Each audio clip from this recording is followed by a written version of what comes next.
always get it wrong, Bjorn. Briggs? Bjorn Briggs, that's yes. 100%. Yeah. You nailed it. You nailed it. Took me 4 days. It's only and you see why I struggle with the Sri Lankan names. Yeah, it looks like it's going to be a cracking match this. Wales take on USA, which will feature Chanderpaul. I think will open the batting for the USA.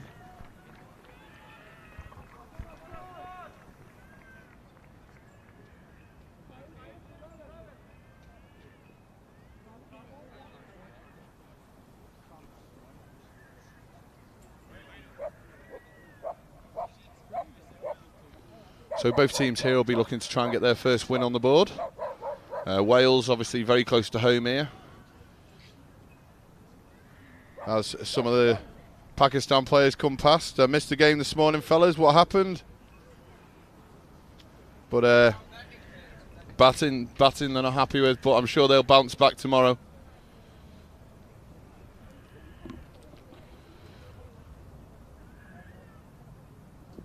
But Wales, I know, definitely a proud bunch.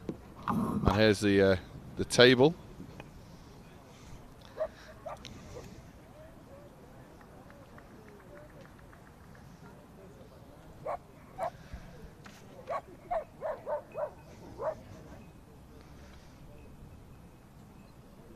One of the local dogs. He's got the cricket ball between the teeth. Wouldn't mind having another look at that table if the TV guys can get it back up.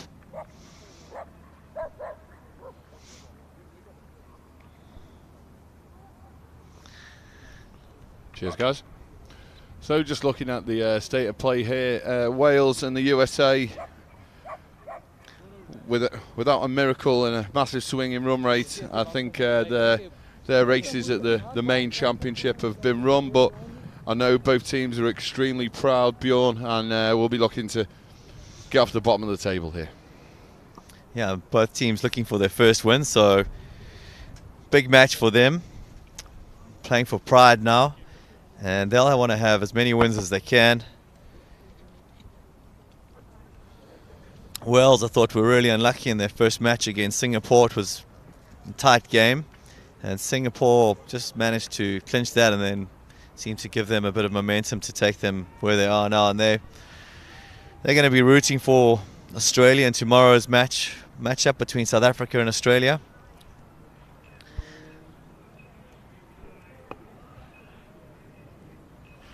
You can see a number of the speckies on the mobile phones, and most of them turned side on because they've been not just watching it live, Bjorn, they've been following us live on Facebook Live.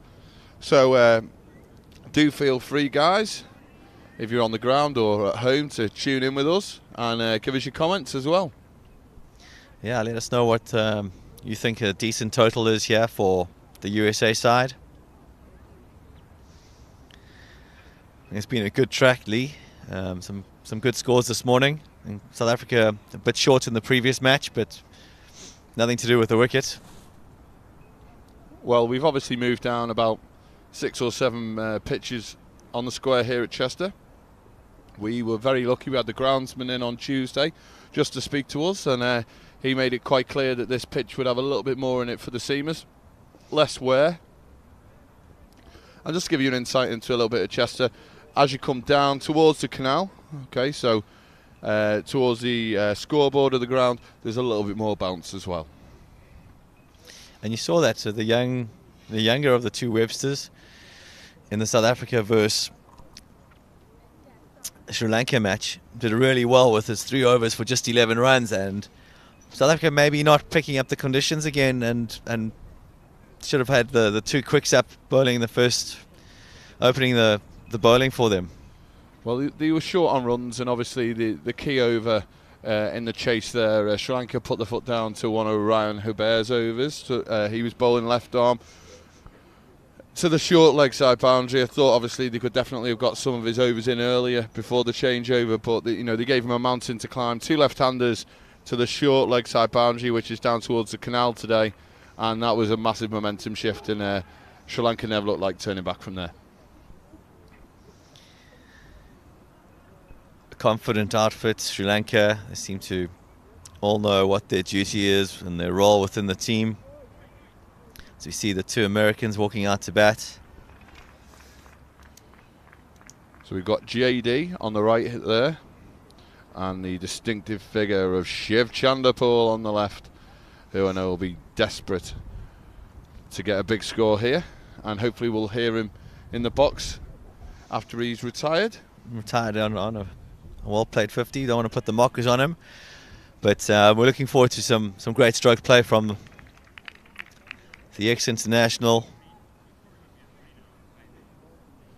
Speaking to some of the guys at Lancs, asked a few questions about Chanderpaul, and they said in pre-season or on his days off he can often be found on the bowling machine for 3, 4, 5 hours on his own, just batting and batting and batting, and I think that's obviously the difference between guys who are good and who are great, and he's certainly had a great career.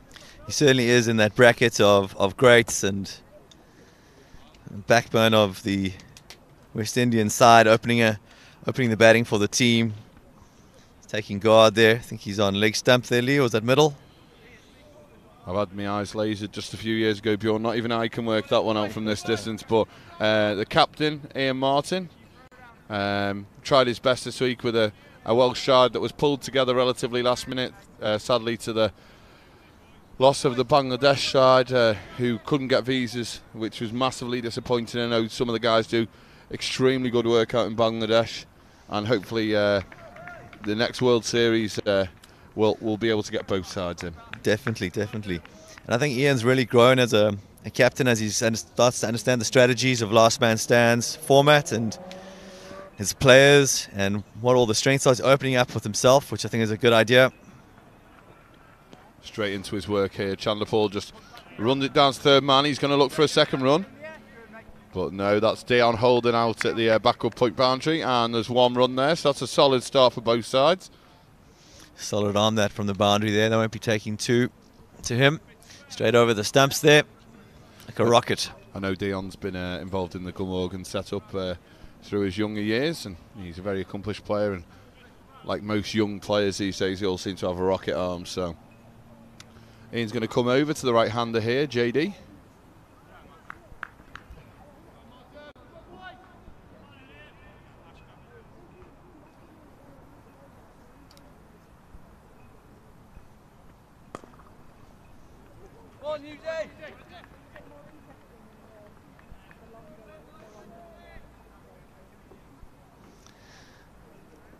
Nice shot to get off the mark there. And the gap on the onside. And Chanderpaul back on strike.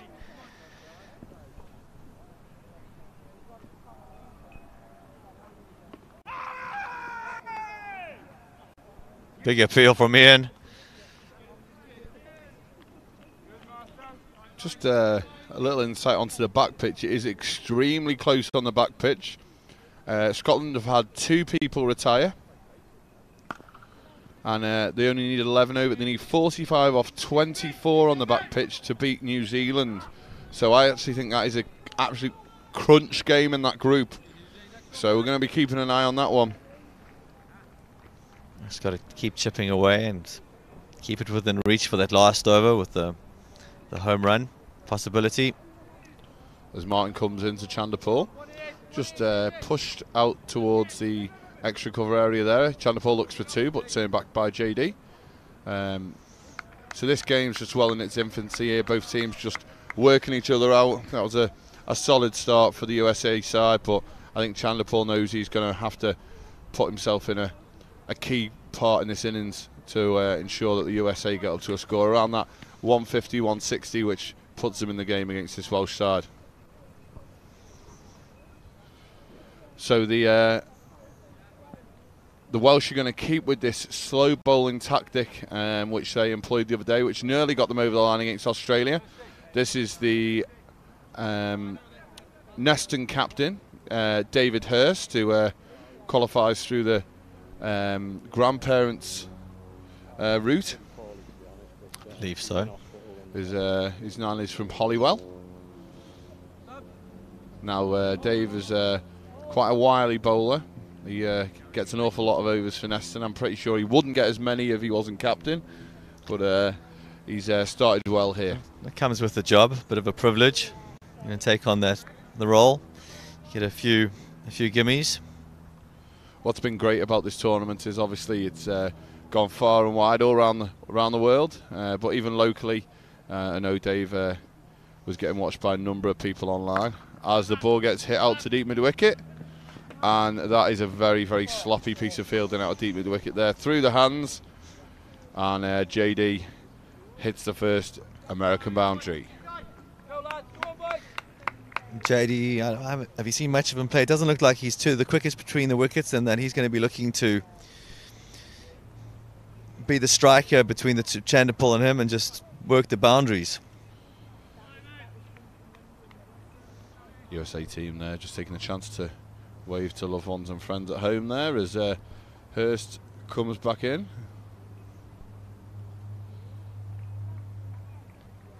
Well, he's certainly trying to minimise a repeat into the leg side there, but he overcompensated and that was a wide. So a little bit of pressure on Hurst here, 5 off the first 2 balls as he comes in.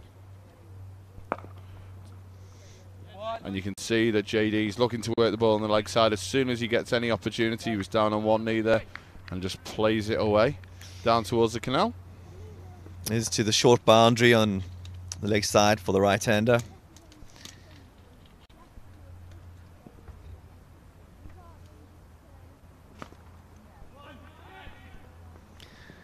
Could be 2 here. Good turn from Chanderpaul. He makes it easily home.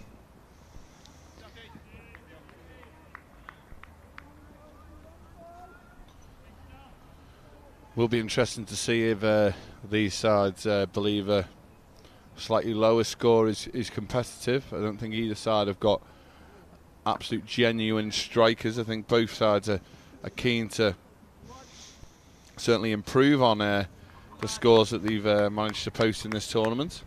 That ball fielded by Darren Leach down at the deep fine leg boundary area. I think the USA will have at least 160 in mind. This first innings, that they'll be comfortable they can defend that.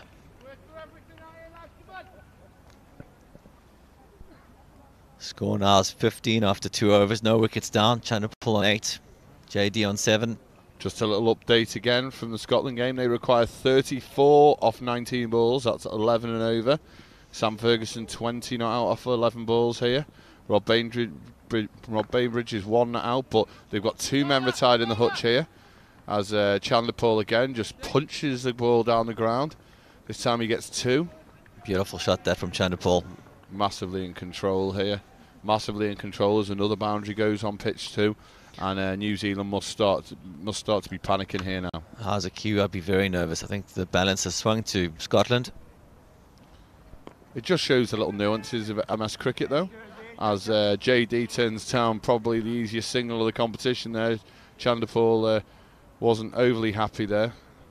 But it just shows Scotland took an absolute drilling against England in the first game. They've managed to strengthen the squad up a little bit. Fraser Watts and Rory Johnson have come in and been massively impressive. Fraser Watts, a quality player. It's amazing what 1 or 2 players can do for a side and change them up. Look at India with Wasim Jaffer. I think it's obviously a clear improvement in quality, but someone like Fraser Watts for Scotland, he's got 24 today, but his intensity and his enthusiasm to do well for his country is just fabulous. And I know from speaking to him in the comms box the other day that they targeted this game as an opportunity to potentially qualify. They're looking for those quarter-final spots.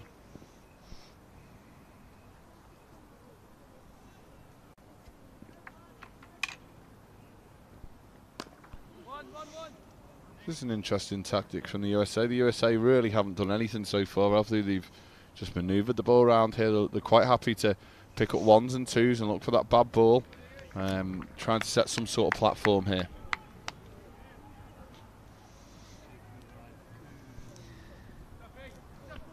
They could possibly be looking to turn those 1s into 2s and just push it a little bit more intensity out there. Lee? I think so. I think it's tough for Chanderpaul. It's quite clear that JD is, I wouldn't say keen on running too many 2s and 3s here. So just putting a little bit of pressure on Chanderpaul here if JD isn't finding the boundary. And he's just moved that into the leg side. And another single.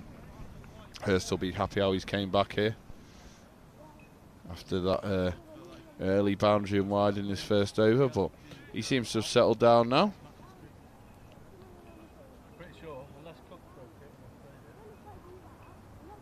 He'll be happy he's in the red kit, a massive Liverpool supporter. No one's perfect. Who do you support, Bjorn? The Kaiser Chiefs? Can't go wrong with the Kaiser Chiefs. They've had a terrible season last season. I think it's about to start the new season, but been out of it for a while.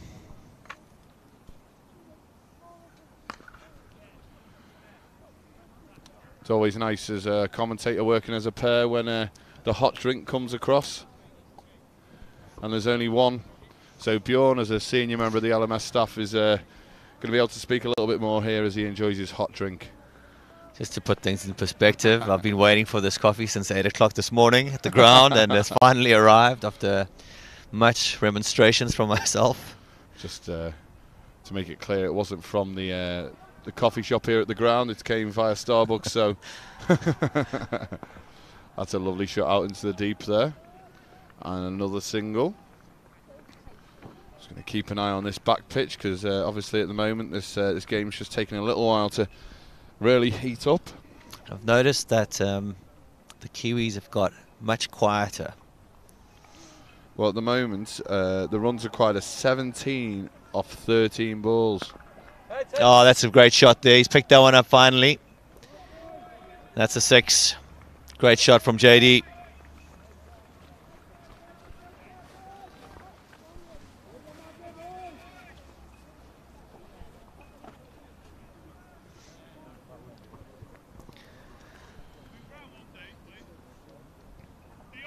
And there you go, quite quickly. It's all changed on the back pitch there. A double play. Double play. Can you believe it? Double play.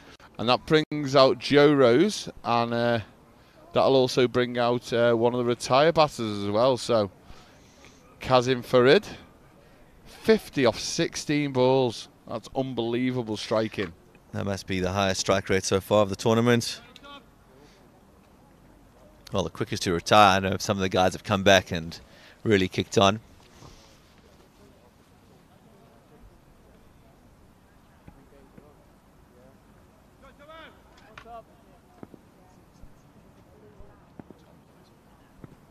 Okay, new batsman there's Tom Blackwell. He's coming over the wicket here. Chanderpaul's realised quite quickly that there's an opportunity to walk across the stumps. Blackwell's pitched outside the leg stump and he's run it down to the fine leg area where Wales' quick bowler Darren Leach has just trotted around and rolled it in. I think Tom Blackwell's the new bowler there, not the new batsman there, Lee. Sorry, apologies. This is what happens, you see. I'm just so excited about the game on the back You're missing out on your coffee there, Lee. Yeah, I can't stay switched on. As JD just pushed it out to cover again. It's a good place to bowl there for Tom. I think that's the area he needs to target, just outside off there. Get the guys pushing forward. Wales will be happy with the ones.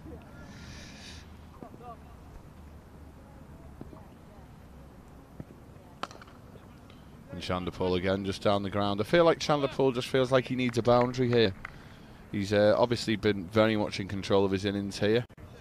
As 20 off 16. JD's been the slightly more destructive of the pair, 16 off 8.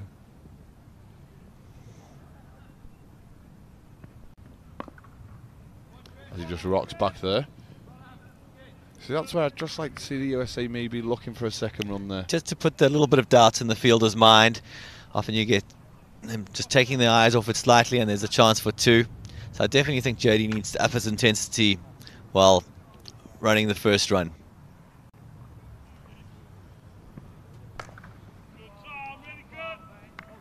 This is really good, this, from Wales. They've got to be really happy with this start here. Maybe just 1 or 2 wickets and they'd feel well and truly comfortable with the start here.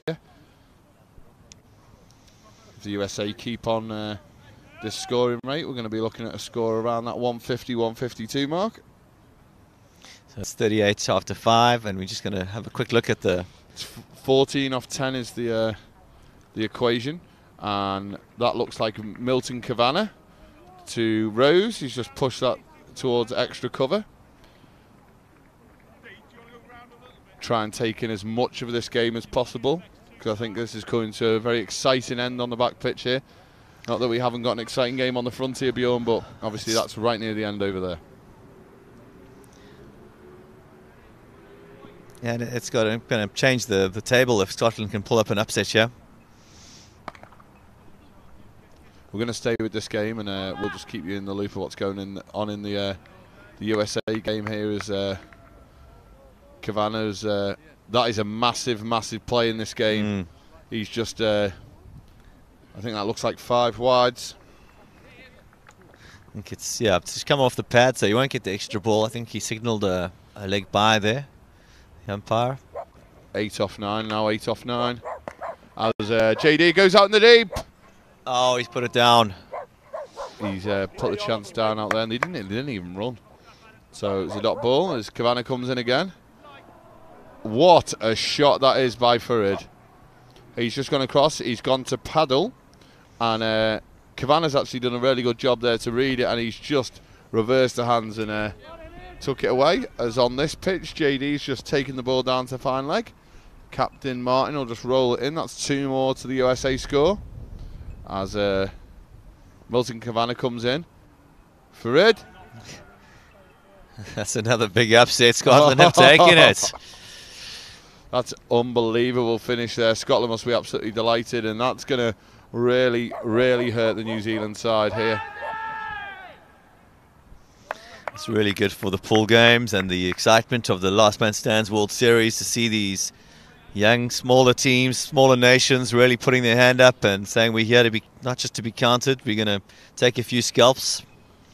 So if the production team can help us out here as Wales just put another catch down. We'll go back to pitch 1 here. We can see Farid as the hero on the back pitch there as Scotland have beaten New Zealand. But we're going to come back to Wales versus the USA. And while we've gone away, there's been 2 very, very comfortable chances for the Welsh. 2 easy chances, and the old adage, catches win matches, Lee. So we'll have to have a look at that at the end of the game. Could that be the difference here for Wales? The Welsh side really started pretty upbeat here. You know, those drop catches, you can just see the heads have just dropped a fraction here. Keepers trying to rev them up, good going. But yeah, they're a bit quiet now in the outfield. There's not too much noise here. They really need to get behind the bowlers and lift their game a bit. Be interesting to see if the USA just start putting the foot down here now. 42 or 6 overs, they've really not broken sweat. That's 18 over. It's not bad for the first 5 without a wicket down.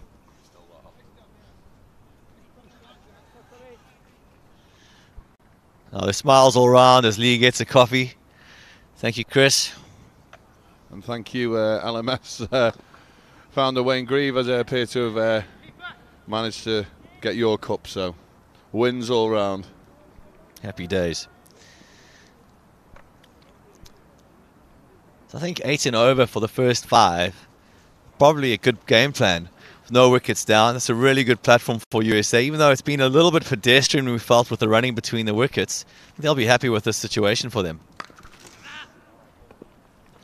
I think so, and straight away they're building on that platform.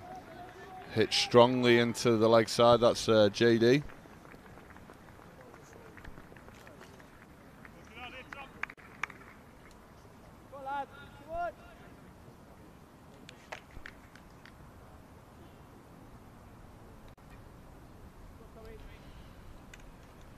It really has took the imagination of the local area, though, Bjorn. Great to see so many of the local clubs down here supporting it. And it's nice that we've got a few of the local club players involved in this tournament. And the England side and the Wales team. And obviously the English game this evening is going to be a real cracker. And I hope that the locals come down to support the side. It's funny, though, you know, you look back as someone who's been playing cricket for a long time, and there's people who do inspire in your earlier days, and hopefully some of these young players have got to see, whether they're franchise players or some very talented LMS players, they've been inspired. I've actually just spotted one of my heroes, Bjorn, on the far side of the ground, towards the back pitch near the sight screen there, a silver-haired fella in a grey t-shirt. His name's Darren Warburton, and he was one of my absolute heroes growing up. Not the best batter or bowler, but had a massive heart, brilliant fielder, and I always remembered as a young lad following him around the ground and watching him bat with real interest. So hopefully some of these young lads get to see someone out here in the next coming days that may be that guy for them. Oh, exactly. It's all about pushing yourself and having role models to aspire to.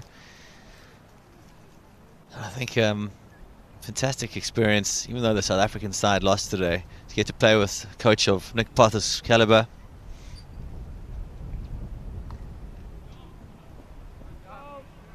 The insights that they're getting.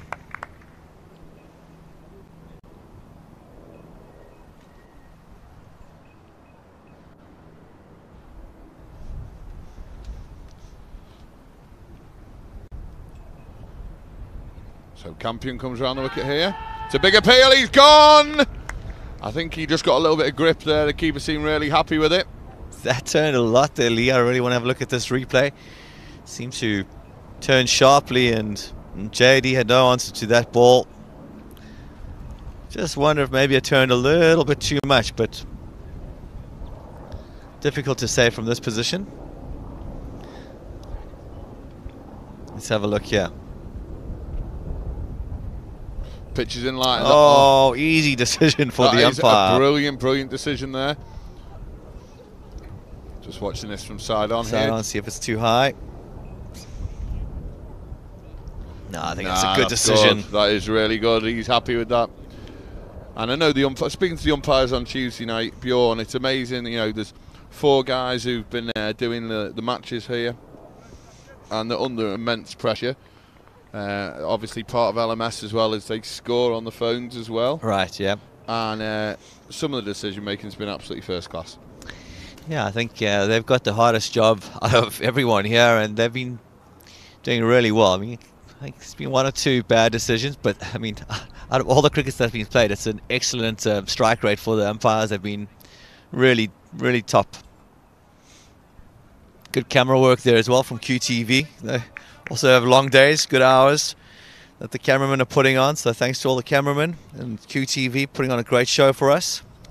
We actually had a club game here last night, Bjorn, and I may have made my way up the scaffold myself just to see what the vantage point was like for our cameraman down here. I can honestly say after 5 minutes it's certainly a job for him and not for me, but what a view there was up there, and they're the views that you're getting down the lenses here thanks to QTV.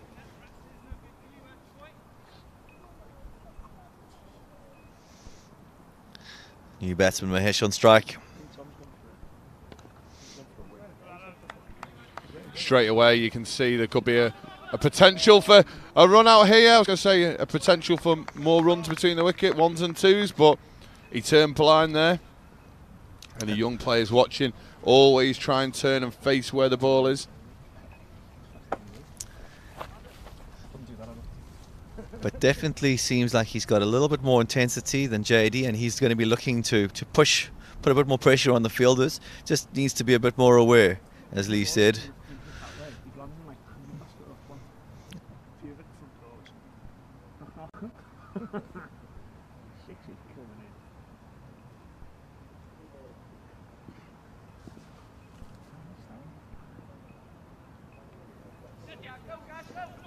Yeah, just as the keeper comes running down right in front of us here, picks it up. They're going to look for a third. There isn't. Good effort by the keeper there.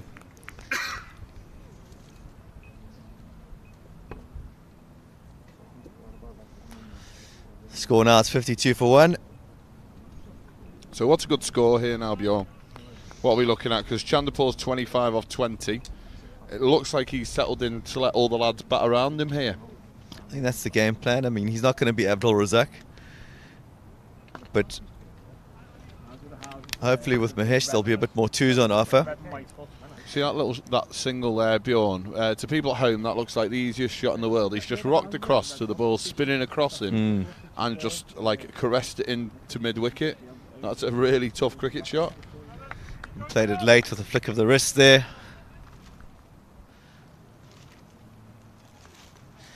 I think projected score.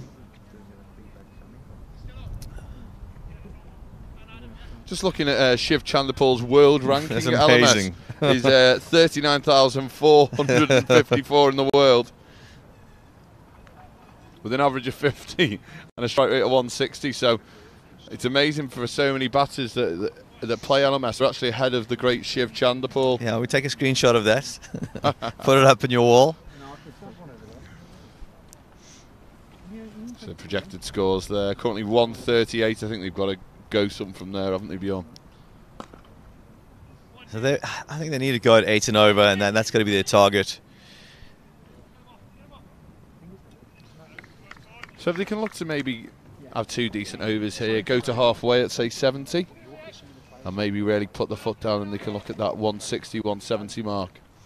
Yeah, I don't think they're going to get 170, but 160 definitely is possible if they can pick up a few boundaries and run hard between the wickets. Your shot there, Chris. One-handed all this. Never take off. Learn from the best, mate. Chanderpaul now on 28 of 22 balls. Strike rate's getting better and better.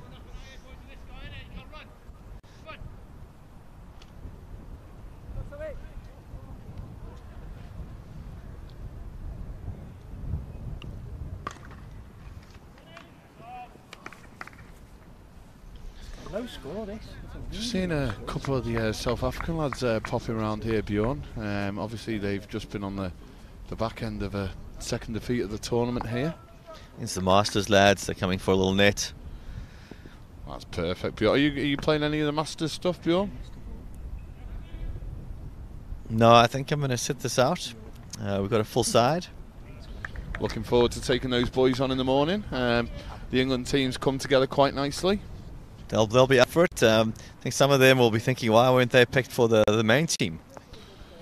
Well, I certainly definitely think that'll be a conversation as on the back pitch. There's I think that's the Masters game gone on over there, is it, Bjorn? Or a friendly, or? Yeah, that looks like the Aussie Barbarian side taking on the Masters Pakistan team. It's a combination of Australians, New Zealanders, and anyone they can get their hands on.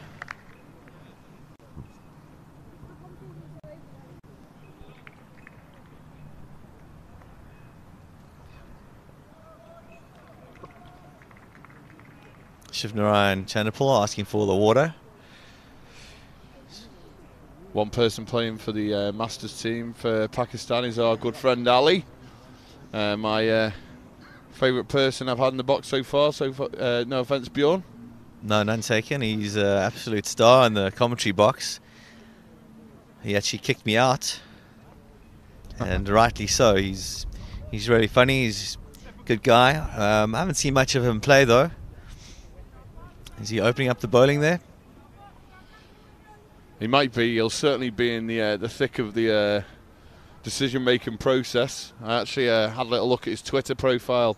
What an impressive man he really is. He's obviously involved in the South Punjab Cricket Project through LMS, and he's also heavily involved in politics there as well. So we're extremely lucky to have him here, and I know he was central to our special visit the other day.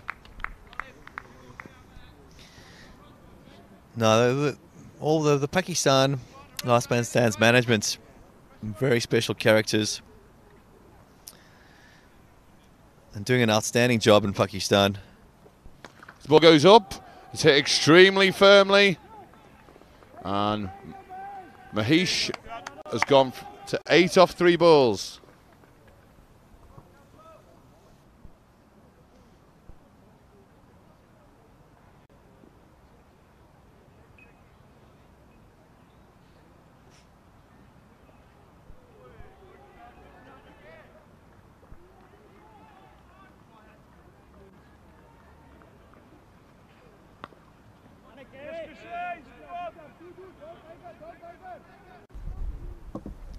Okay, Bjorn's just jumped out the box here, and I'm lucky to be joined by local overseas star Chris MacArthur from the Upton Cricket Club. Good afternoon, Chris. Hey Lee, how you doing, mate? He's obviously got this huge beard. We'll get that close up. We'll make sure it gets right in there so we can hear you. As that's a wide, just down the leg side there. So I know both of us had the chance of playing some LMS cricket against the South African side in a friendly last week. Enjoying the format, Chris? Yeah, it was good fun. Great to have a run around with the boys from Chester. And have you managed to get taken many of the games so far today? Yeah, I was here this morning. Got to watch the Aussies play against Singapore. It was a good game. Met most of the boys too, which was good. There's some big lads in that Aussie side. Did you meet Zia the Bass? I did, yeah. Big boy, that guy. Absolutely massive. He hit it 5 rows back here, 5 houses back the other day. So that was really a sight to be seen. But we're on a slightly different wicket today. We're nearer the canal as Campion comes in again. That's a dot ball. So what do you make of this format, Chris? What's your take on it? Good fun. Played a few games with Upton earlier in the year, which was good. We're into the final against Neston, hopefully next week when we get that sorted. And then obviously played against the South African boys on last Friday before the tournament started, which was good fun. I think it's a great format. Is there any particular part of it that you enjoy? Because obviously for me, I'll be honest with you, I'm not the quickest across the ground. I very much enjoy the concept that you can hit a 12. You know, last ball of the innings, hit a 12. I think it's a fantastic thing to be able to do. Good incentive. Good incentive not to get out in that final over. Exactly. What about yourself? Is there any part of the game that you particularly enjoyed? I guess for myself, batting up the top of the order, it's good to, I guess, have a licence and play some shots a little bit earlier than what you probably would in the other formats that you play, and especially back home, playing the longer formats over the two days during the week. Obviously, you're playing the longer format, so it's a bit more difficult to sort of pick your moments. But obviously, with this format, you're a bit pressed for time, and you've got to go a bit earlier than perhaps what you normally would, which is good. Just to jump in there at the halfway point here, the USA team are 71 for 1 as Captain Ian Martin's brought himself up here to the City Road end to bowl to Shivnarine Chanderpaul. I'm sure many of his family wouldn't have thought that had ever been said on live commentary. But the skipper's looking to get that key breakthrough here. Chanderpaul's looking to anchor the innings. So do you expect Chanderpaul to kick on, or just let him be back? Let the lads bat around him here. Very much. I reckon he'd probably do what he does best: bat through the innings, anchor it for the boys, and hopefully the other guys can come in and hit a few towards the end to knock up the total to something defendable, I guess. Well, this is the game at the moment. Obviously, neither side have won a game so far in this tournament. Both been extremely lucky, but we're looking at a par score around that 160, 170 here. If you were the USA, would you be happy with that, or would you looking for a few more?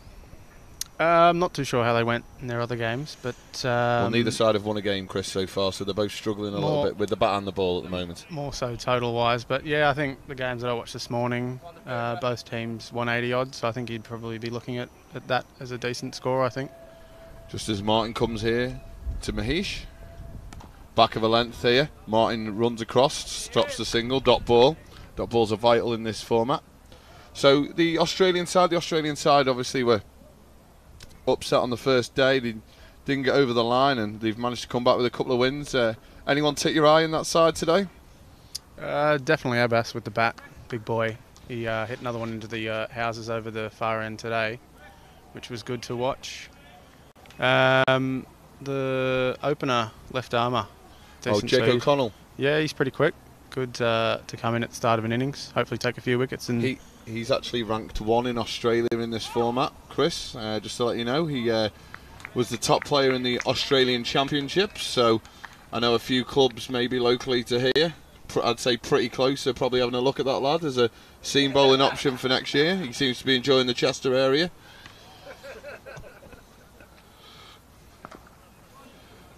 And he plays his cricket in Brisbane. So just a little bit about yourself. Obviously having a very successful season with the Upton Cricket Club. Just as we come to the end of this over, we'll notice that we've got one more. No, it is over. So that's 74 off the 11 over. So Upton having a successful season. We had your chairman Jez Lamb in the box a couple of days ago. You're going well. Do you want to tell us a little bit about your season personally? Because I think Jez spoke for about 5 minutes about how great the rest of the club was, so we might as well hear about something else. Yeah, it's been a fantastic 2 seasons for me. Played last year. I think I ended up on 900 and something for the season, which was pretty good for my first year. Coming back again, obviously having different goals in mind, obviously wanting more runs. I think I'm just ticked over 1,000 for the year for league and cup runs, which is good. Obviously building on the platform that was set last year, and it's a fantastic club. Highly recommended to anyone looking to have a dig overseas, which is good. As a change of bowling at this end, and it's Holden. He's started with a very loose delivery there. It's fair to say that probably should have gone 10 rows back, but it was just patted out to deep mid-wicket. So obviously coming towards the end of the season for yourself here, as Holden massively improves his length there and goes past the bat of Mahesh. What are the goals? 6 games to go. In the promotion places, surely you're looking to hold on to that and reach the promised land of the Premier League. Yeah, very much so. Very excited for the last sort of month and a half of the season. In a pretty decent position. Looking forward, obviously, only I think about 35 points off Hyde, who we've got this week. Top the table clash, which is pretty exciting. So hopefully we can pick up a few points there and increase the gap. So Mahesh there just hits it out to deep mid-wicket. There was a fumble. They come back for 2. These two are running much better together here. As Holden comes in, it's a strong strike. It's come out to David Hurst in the deep, and he's caught it. Good catch, that. A lovely catch. I'm sure we'll hear about that later on, but that was a brilliant catch from Hurst. He didn't go for the double play. A little bit naivety. Okay. I don't even know what I'm trying to say there, Chris. Naivety? Yes, still can't say it. So that's the one you're after. Yeah, good lad. But he should have gone for the double play there, but that was a fantastic catch, and the Welsh team come together. So yeah, it's a really good catch down in the deep there, and nonchalantly just rolls it back in.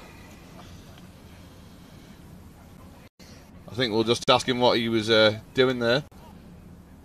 Dave, just wondering why you didn't go for the double play there, Dave. Completely forgot. I thought so. Thanks, Dave. But Dave will definitely be in the box. He was fantastic the other day. He got a really good 20 against Australia until he got destroyed by Jake O'Connell. And that's been shown locally quite a lot on social media, much to the joy of most of the players in his own club and ours. But he'll be back out there later, so that'll be worth a watch. So Mahesh there, 12 off 9, strike rate of 133 and a 6. So the USA here need to go some a little bit just to get to that 150, 160. So are you aware of LMS being played back in Australia, Chris? Yeah, it's been around for a little while. I've not known too much about it myself personally, but after having come across it here in England and playing a few games, obviously you want to learn a bit more about it. And yeah, obviously it's as I said, it's been around for a couple of years in Oz. I'm pretty interested to probably get involved in it too when I get back home, I think. I must admit, it's something that I wasn't overly clued up on, but to see it being played in this World Championship Series, it has made me think that I'd like to improve my world ranking and maybe have an opportunity at playing in this event myself.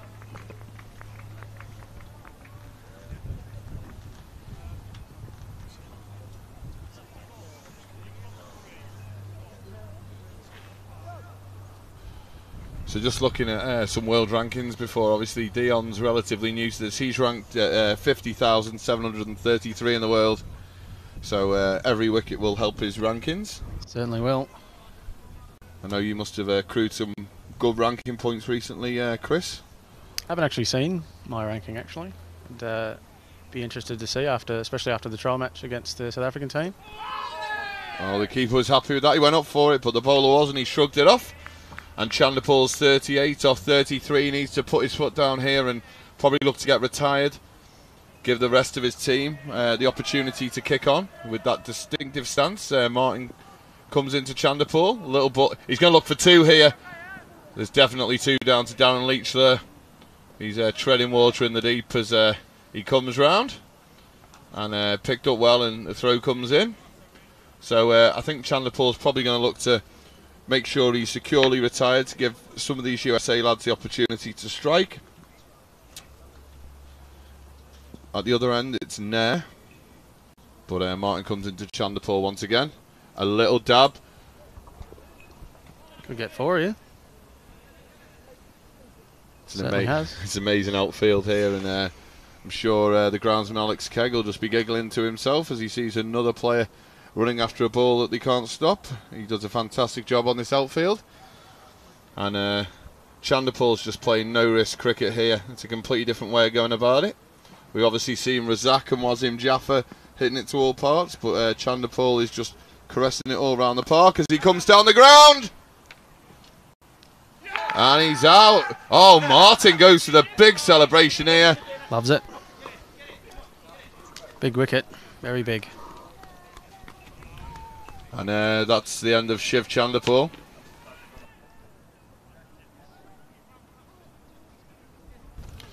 And Chanderpaul, marquee player here, is striding off. And I think we're going to be lucky enough, Chris, for him to just jump in the box. So if you don't mind, I'm just going to get Shiv in for a couple of minutes, and Not then a problem. we'll catch you back in just a bit. That's Chris MacArthur, overseas player for the Upton Cricket Club.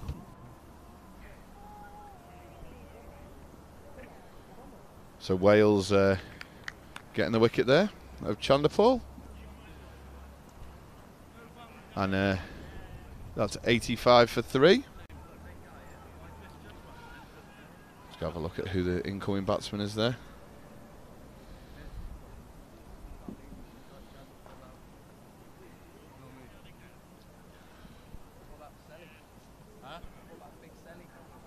So that was 44 off 37 there.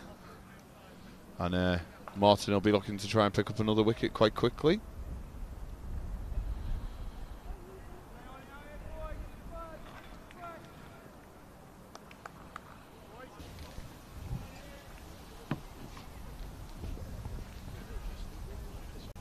So who's the new batsman? Shiv? We can't... We're just waiting for the graphics. Oh, there it is. So it looks like Devani there, who's come in as well. And so did you enjoy that? Yes. Would have been a little better if we could have pushed it on a bit more, but bowling a lot of off spinners out there, a bit slow. They're bowling very slow out there, and it's not easy to hit the ball. You have to try and make your own pace. It certainly looked a lot easier. I know the batsman who came in, I think it was Nair who came in, he just wanted to run a little bit more with you, try and turn the ones into twos. Yeah, we needed to push a little harder, push the guys in the boundary and try and get a couple more twos. Yeah, but we still have a few overs to go, and hopefully we can get close to 150. It's gone high into the air here. It comes out to David Hurst. Watch it sails over his head for 6 in air. And maybe that's the shift that the USA team need here. He was right on the boundary down here, Hurst. He's not the tallest on the side, and it's just sailed over his head there. So, have you got any players left in the side who are able to clear the rope? Yeah, definitely. There are a few other guys in there who can do that. As it goes a couple again. more sixes like that would help us. And that's 6 more as it flies into the housing estate here. And this is the shift in pace from there. So he's gone to 13 off 4 balls here. It's much easier for the right-hander to pick the off-spinners up. Yeah, hopefully he could carry on a bit more. Going to go again here. It's gone deep. Fielder comes in at mid-off. There it is. There's the catch. Massive shout out from the captain here, Martin. Come on, Wales. He senses there's an opportunity there to maybe put a bit of pressure on the USA, but that's 97 for 3. So just for yourself there, was your aim just to try and get to retirement? And yeah, definitely. We're looking to probably hit a 6 and then go off. Couldn't get close enough to get enough bat in it. And eventually hold out to the boundary here.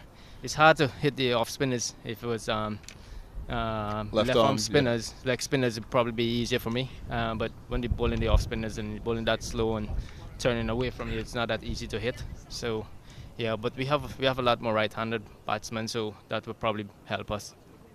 Well, Wales have decided, as we look at Nair's 13 off 5 balls there, 2 sixes. He's just moved the score on quite quickly there.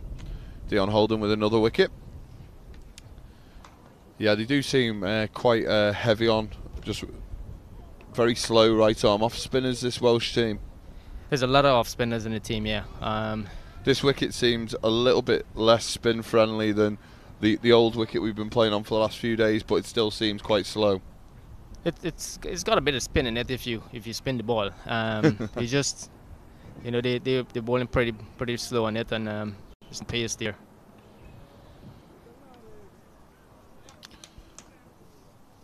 So what are your hopes? Are you hoping for 150 here, or?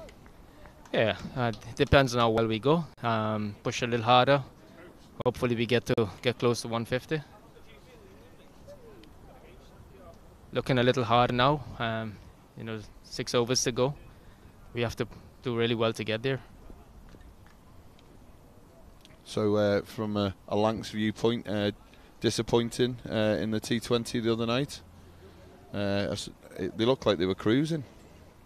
Yeah, at one stage I looked at his score and I said, yeah, we have this one.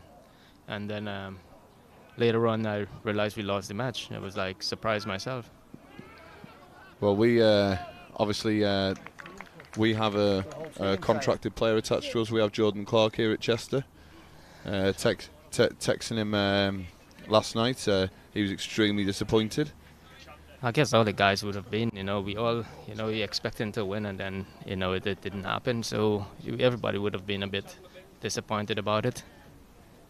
So when the T20s are going on, do you carry on practicing or play second team cricket or enjoy playing some LMS? Or? Right, I do everything I need to do to keep myself in order. Go into practice and then come out here, play a little bit play wherever I can play a little bit, and just to keep going. You know, keep your eyes on you know, keep your eyes going, keep everything going. Your technique, your get some practice wherever you can, get some time out in the middle. That's what I try to do. So have you got long until the next championship game now? The next championship game is on the 19th. Yeah, we play in Surrey at the Oval, so yeah. So I'm sure you'll be looking forward to getting back to the championship, and hopefully we can see your USA side post a good score here. Well, hopefully, yeah. Hopefully the guys could, yeah, play some shots and you know, see where we could take the score. Probably try and get it as close to 150. That's a nice shot down the ground, and that's exactly what Shiv Chanderpaul was talking about there. As a left-hander, it's a little bit more difficult as the ball goes away from the bat there, so they're going to have to readjust here. That's Venkat just pushing it down the ground there, but Shiv, thanks for coming across. I really appreciate it. Thank you for having me. And good luck for the rest of the game. Cheers.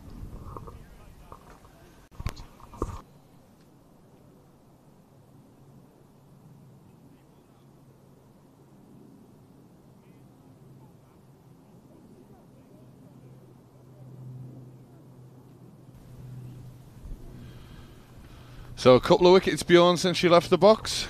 Obviously we've been very lucky as we just get a little glimpse of the Masters game on the back there between Pakistan and, what do they call themselves again, Bjorn? It's the Australian Barbarians. Solid name that, isn't it? The Barbars. Can't go wrong when you're short of 2 players and you don't know who the last 2 players are going to be. So this is Holden to Sid. He hits it hard down the ground. This has got a chance. And that's 4 more to the USA side, so they're just starting to motor here. What a lovely shot, just split the field there, straight past the bowler.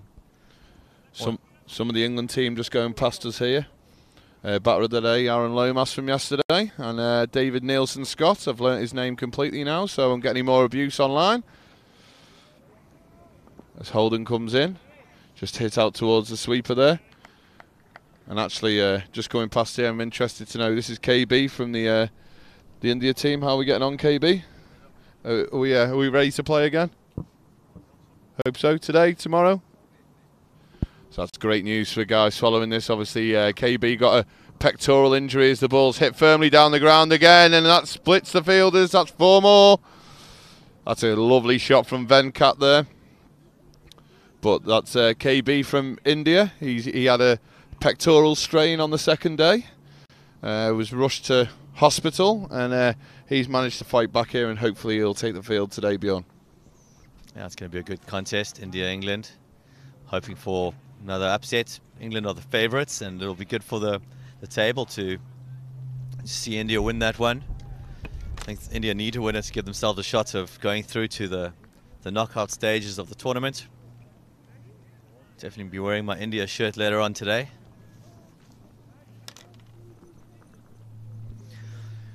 And Wasim Jaffer will be playing for India, and we'll see how England do without their star marquee player, Nick Compton, who sits out this match. He had some duties to perform back in London.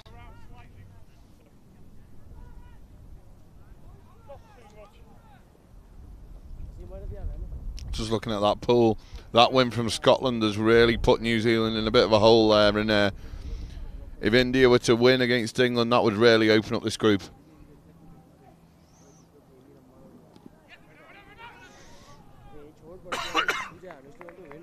Yeah, it's been a good tournament so far with some unpredictable results, and it keeps it interesting. Not too many dead rubbers on the cards. Each game is a must-win game, and India will be up for it today. I think that's one thing I've definitely noticed just as the week's gone on, that the intensity's just rose just that little bit there. People know that there's opportunities to play in finals day on, when the quarterfinals or the semi-finals, and maybe some of the teams at the start of the week were just easing into it, but now we're absolutely at full throttle, aren't we? 100% lead.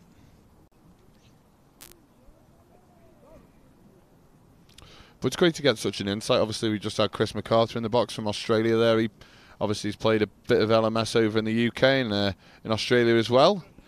So you can see that, obviously LMS is getting all over the world and people are enjoying it and getting the opportunity to play it while they're travelling or whether they're playing overseas. So certainly a lot of positives to take as Blackwell comes in again. He's just coming to the end of his fourth over. He's been very economical, not got the wicket yet.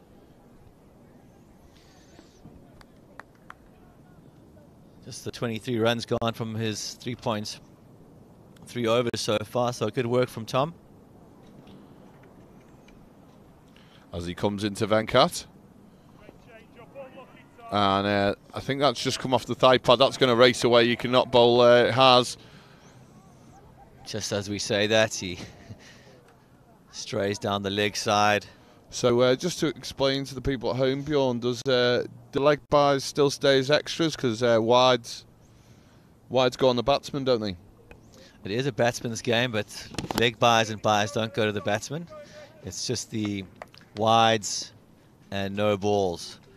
Reason is we didn't want it to affect the. We don't think the batsman should be affected negatively on the strike rate because the bowlers bowled a bad ball. So the wides and no balls are awarded to the batsman.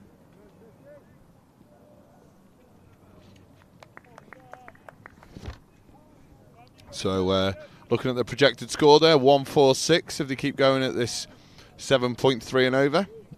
I think Venkat will fancy a few more than that. Maybe around that 155, that's 10 and over. 155 will be a decent total for USA. I think they'll be happy with that. Something to bowl at. As David Hurst comes back into the attack here, there's quite a strong breeze going across the oval here at Chester Boughton Hall, the Filkins Lane ground. He's been for quite a few boundaries. See if he can pull it back out.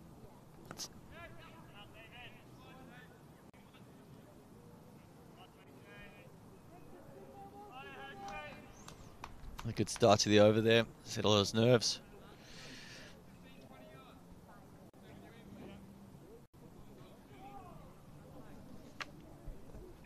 Very clever cricketer, Hurst here. He's looking around to see where he can maybe squeeze a dot or as I say that, he's gone for probably the slowest ball of the tournament there. He's really tossed it up into the air.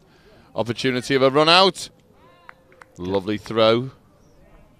Great fielding there. I think he's just trying to, he's got the long boundary for the right-hander on the leg side, and he tossed it up saying, come on, have a go, mate. And trying to buy a wicket there. Let's see what he does here. Much quicker. And the batsman dealt with that a lot better. I think he's got to take the pace off the ball. He went for the double teapot there. He wasn't happy with himself as he's launched an extremely slow ball again into the batter's arc. I'd like to just see him go into the wicket a little bit more, Bjorn. I understand he wants to use this long boundary, but he's got to come into the wicket. That's a bit better a length there. As the ball's hit out, inside out towards Martin at the extra cover boundary. I just think if Wales can maybe get one or two more wickets now, that they can maybe restrict the USA side to under 150. But Hurst really needs to look at his length here. He's over pitched again, and that's 4 more. Battling a bit here. The different dimensions here of this field. Short on the leg side for the left-hander. He's just dispatched there for 4, and his figures now 3 overs, 35 runs, no wickets. So he's going at over 11 and over. His captain won't be happy with that.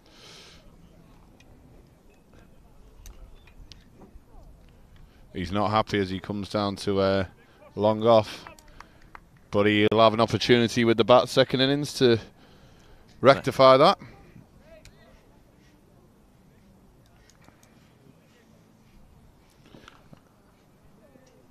And to be fair to David, he was a great sport when he came into the comms box the other day after he got out. He really did bat beautifully until he got knocked over. But well bowled. I think that could be 2 more though. Very unfortunate. May even look for a third here. Yeah, they've gone for it. Much better running. It's going to be tight. And we're just seeing a little bit more intensity from the Sri Lankan side between the wickets. I know Chandler Paul spoke about the fact that he was obviously maybe not used to facing some of this very slow off spin, but the ball was going away from him in his innings, but he was looking to anchor it. But Venkat here and Devaneni.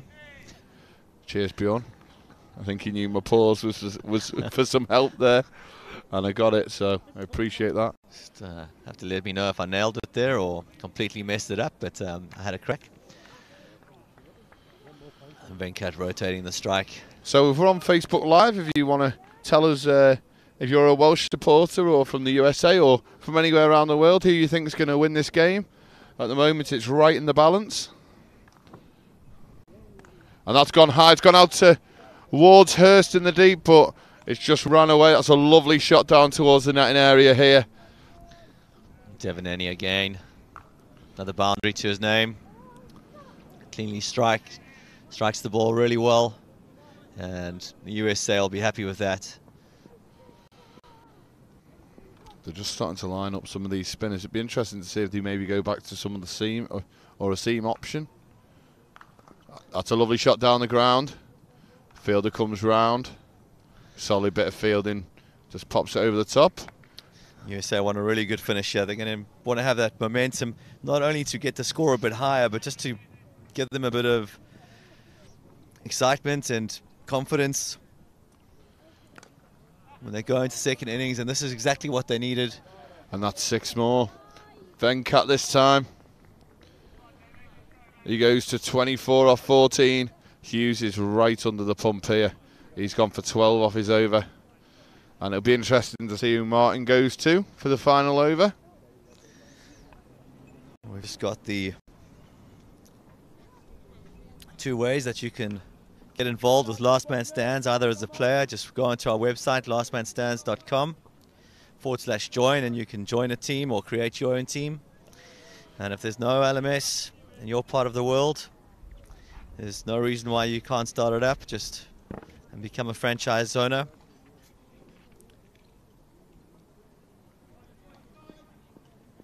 Giving him another over here, which I think is a risk. We could see a big one. It's gone high. Out to the fielder. Took the catch, going for the double play. But Hurst gets the wicket there. come behind us is Haroon Khan, part of the England team there. Great catch by Hughes. He doesn't seem to drop many. He looks so solid under the high ball. That's his second catch of the match, third catch of the match. So Hurst there just dropped it a fraction shorter. It was a risky tactic. The batter just couldn't quite get all of it. It was a solid catch, and Wales looked for the double play, but the USA still in a decent spot here. 4 balls left in this innings. They're going to be looking to get up to that 160 mark and maybe even get some more if they can hit the home run at the end. The home run takes them to 170. Definitely looking to get up to 160 will be in the back of their minds now. And I think 160 is going to be extremely competitive, Bjorn. I think this Welsh side have struggled to find a way of kind of building a total. And it'll certainly put them under a bit of pressure.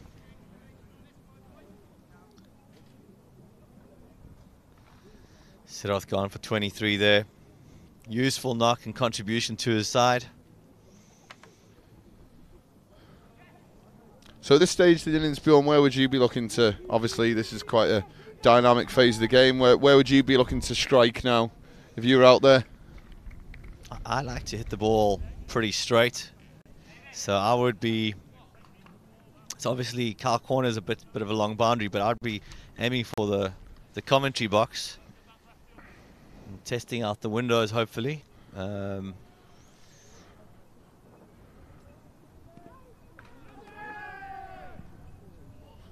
Peel there.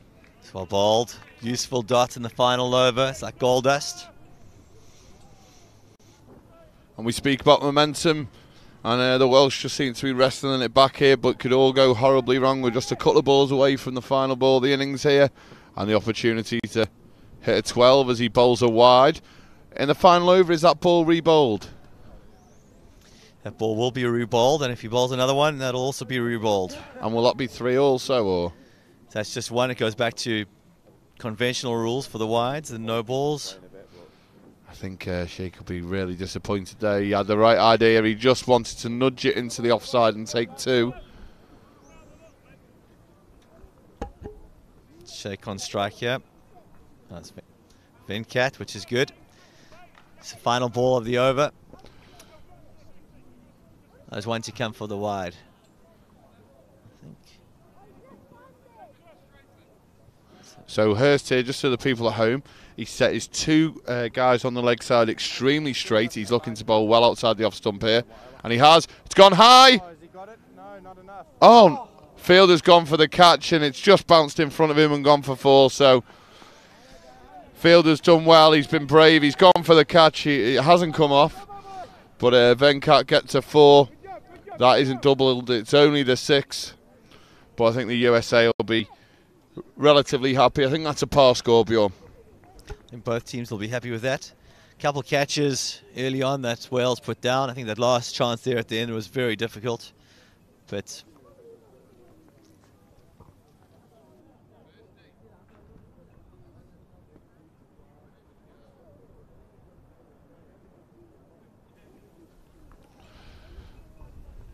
as the Welsh team march off there, the captain, Ian Martin, I think he'll be relatively happy, just under 160, as he talks to his players here.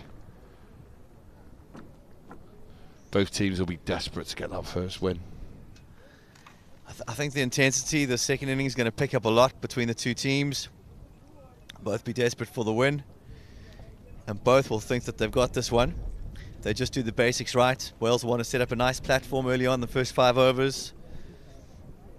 Try to be looking for maybe 45 off the first 5. And then see how the wicket's playing. Just looking across on that back pitch there, it seems a lot of fun in the Masters series over there. Both players look like they're thoroughly enjoying it. Both teams full of fun. Definitely enjoying themselves on and off the pitch.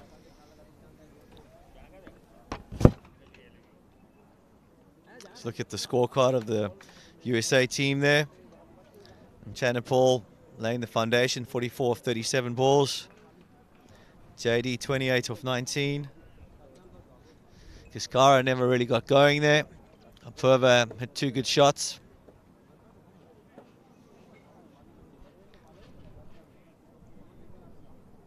Pick of the bowlers there. I think Tom Blackwell and Adam Campion just going for 24.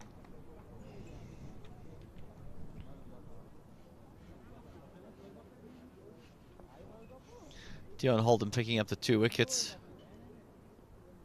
Adam Campion picking up just the 1. Ian Martin, 4 overs, 1 for 19. Great bowling as well. And there we have it. Wales require 160 runs to win this match.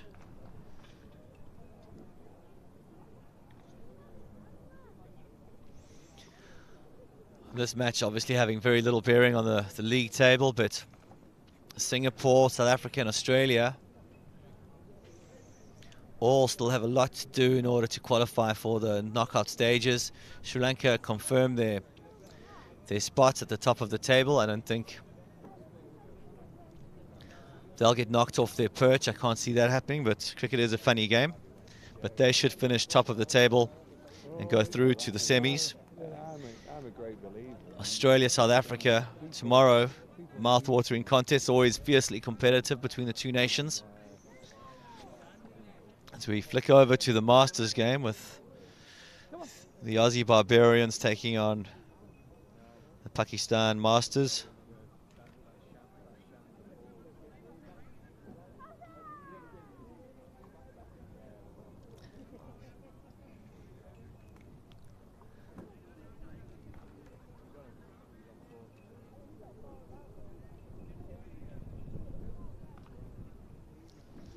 Going to see if we can get a scorecard for the Masters game.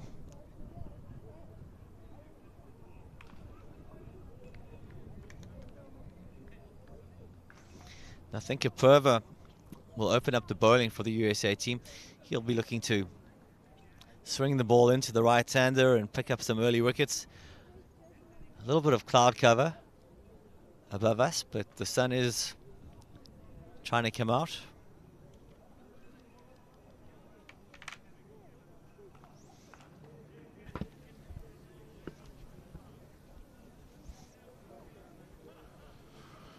Just took a little walk over to nets there, Bjorn, to see some of the England boys. The captain, Nick Dalby-Walsh.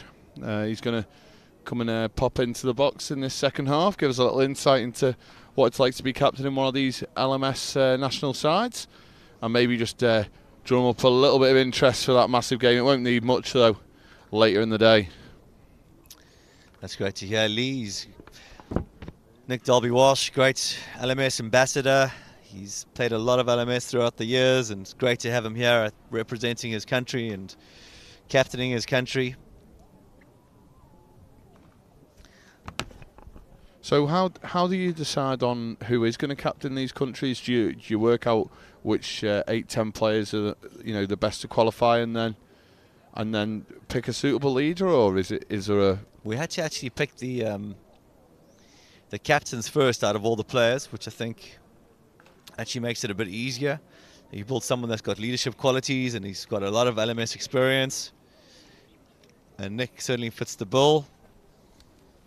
And then you obviously host your tournaments around the country, and then you pick your players based on the rankings and how they do at these tournaments.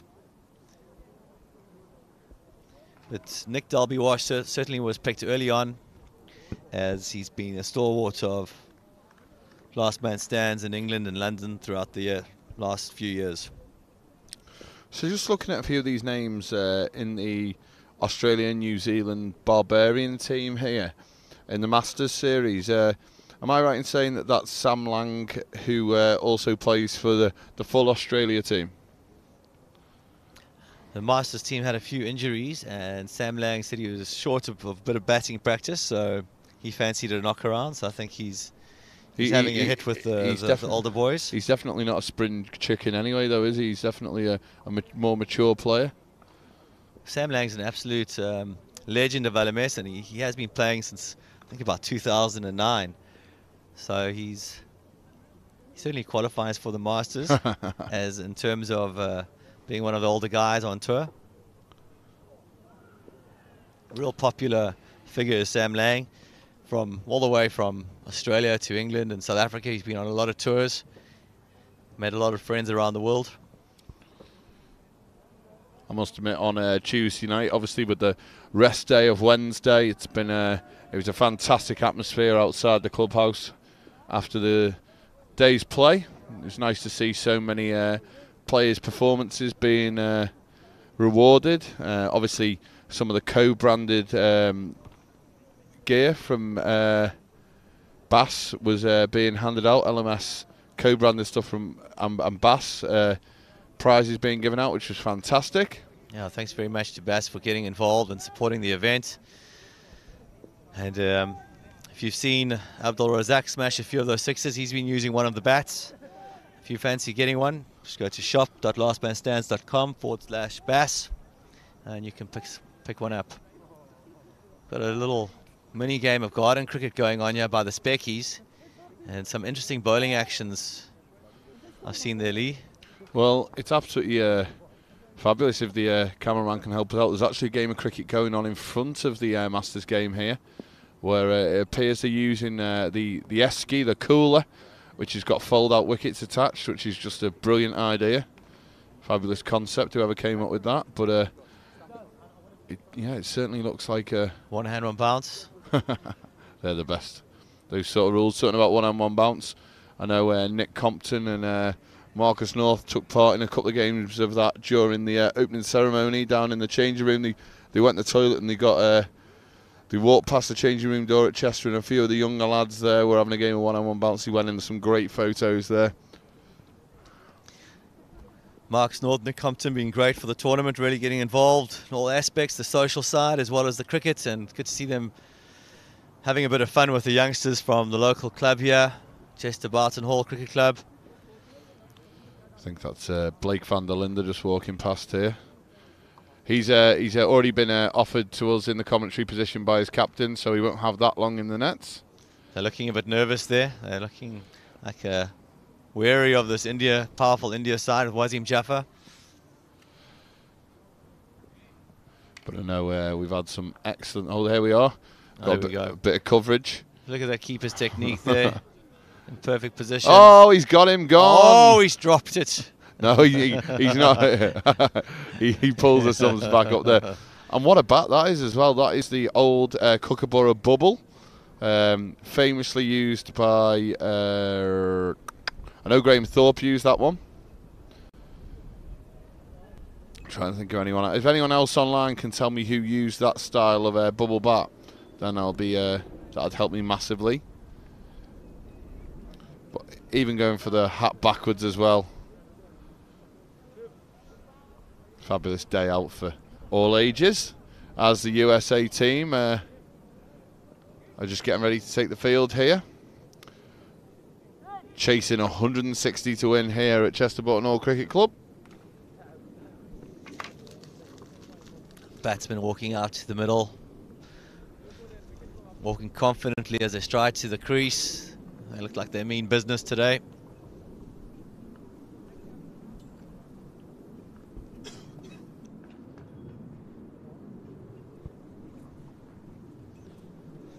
USA team going in for the huddle there.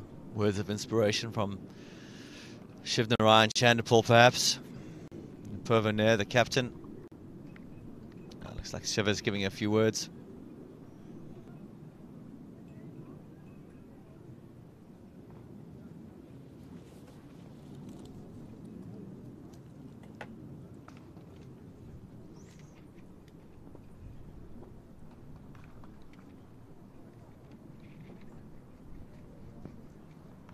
Aussie Barbarians are 120 for 2 after 13 overs.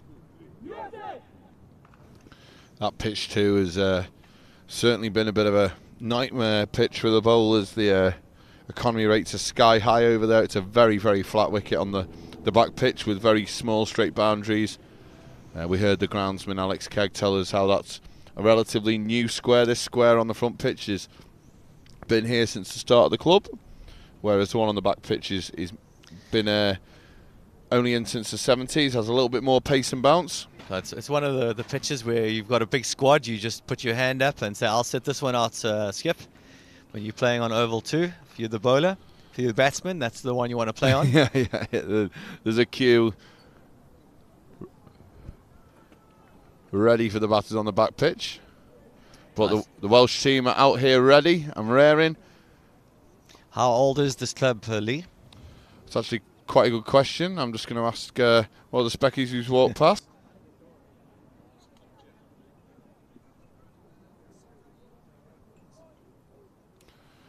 Just asking our media manager here at Chester. It's well over 100 years old. We're going to enjoy some of his commentary later in the day. I'm sure he'll be all statted up as well. He'll be ready to go. As Sid is going to be coming in from the city end here of the ground with the wind behind. He's going to be bowling to Neston's David Hurst. Looking at scoring 8 runs and over here, and we're in the power play.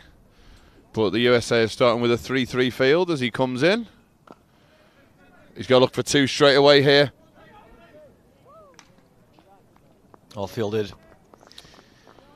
So that's a solid start. That's the kind of ball you want. First up, a nice juicy leg stump full toss. And that's been just pushed out to a deep mid-wicket. Come on, Sid. Let's find your line and length here, outside off.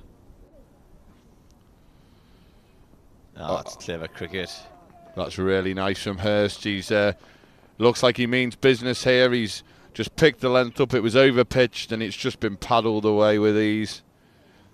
Perhaps here they should be taking a power play, Lee, with a fine leg and just bowling that, coming around the wicket and bowling the leg stump line. I think there's 2 ways of looking at it, isn't it? There's obviously the fact that as soon as you go around the wicket as an off spinner, I think it's normally seen as a negative move. In this power play, that we go 4 on the leg side, and how they're going to take the wicket without maybe getting caught in the deep, dragging down. Big long boundary there. Yeah, or he could come over the wicket, just come slightly wider and try and spin it into the stumps, into the pocket there. Hope to be joined by Cheshire off spinner Harry Cloran later on. He's going to come and speak to us about the slow bowling here at Chester, something that he's been very successful with. But Sid here is going to continue with this over the wicket. 3 men on either side as he comes in. Asking the question. David Hurst was down straight away there to paddle. He probably sees that fine leg area as just free runs. He got down very early, but there was a massive appeal from Sid. It was just turned away quite convincingly by the umpire. But this is a good start for LMS Wales, a 7 for none.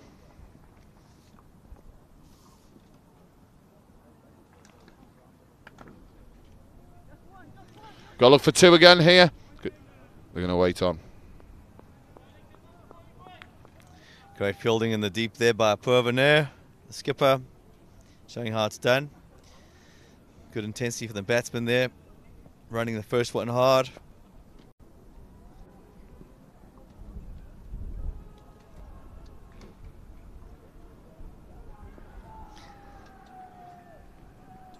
Left that one down to fine leg.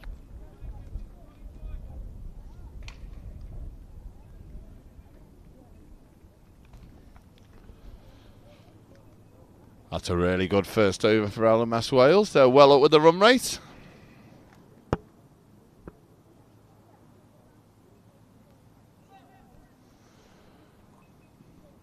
Asnair's going to take the second over here. I think LMS USA's best way of winning this game is to see if they can remove some of these top order batsmen from Wales. He seems to have got a little bit of quality up the top here. Yeah, Purva's going to have to get the breakthrough here. He'll be itching for a wicket here just to keep his team in it. Knows this opening pair is vital to get an early breakthrough here. Lovely shot. Just out to cover, takes a single.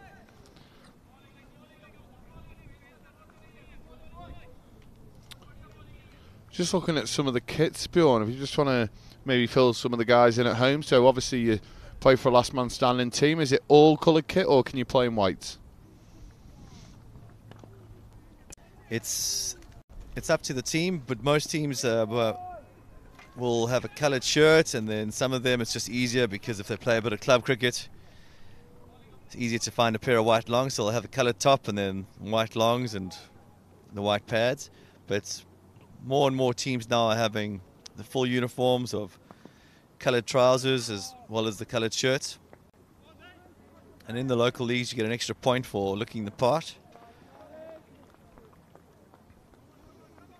So is that just you being nice to the clothing range, or do you actually get an extra point if you actually make the effort to get the kit? You get an extra point. Obviously, when we started off and we weren't too strict, a lot of the teams looked a bit sloppy, and we've always wanted... That looks really close! Got him. And he's gone. Batsman's looking at the umpire here. I don't know what... It's certainly full toss and... Looked out. We'll have a look at the replay and we'll see. He's not happy with it. Let's have a look here. I think he thinks this is going down. He's hit it. I think he said it. I think he thinks it's going down. I think that's. He's absolutely smashed this. I think after this angle now, if we could go back to that first angle, that'd be great. Can't see from there, but it. If we've got time just to go back to that first angle, that'd be brilliant. There we go. Thanks, guys. Just slow it right down.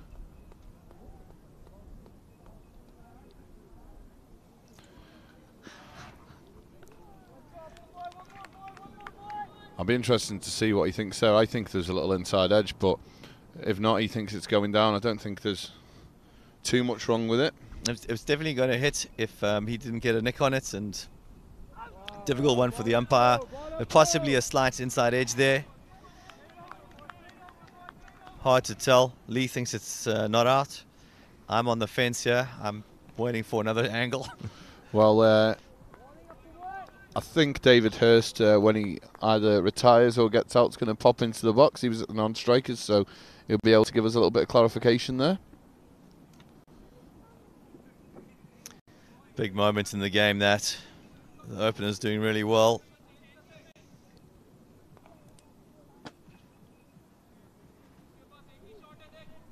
Great celebration from there, though.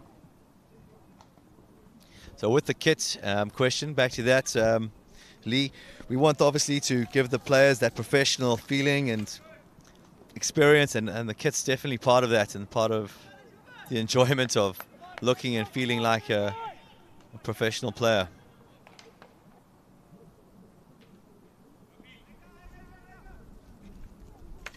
Just to give people an insight of what some of these players here at the World Series are getting to.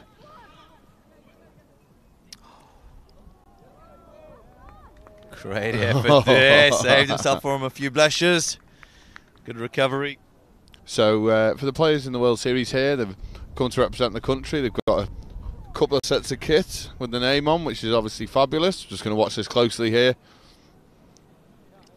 Here we go. This is really close, this. This is really close. Oh my bejesus. Touch and go there. I think you're far more generous than me there, Bjorn. I think you got a little bit of a touch on the rope. No, I think as he picked it up there. It's always tough to know exactly what's going on out there. Obviously, it's easier for us to watch it back. But I think the rope definitely stabilised him as he picked the ball up there. So, and the production crew doing a great job here.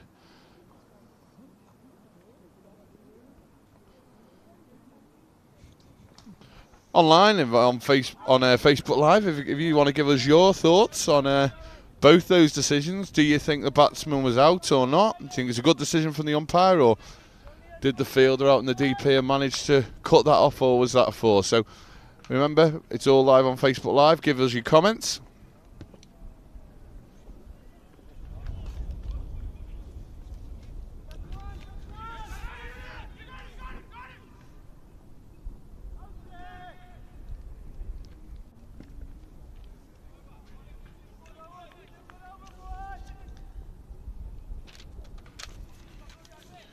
So that's the end of the over here.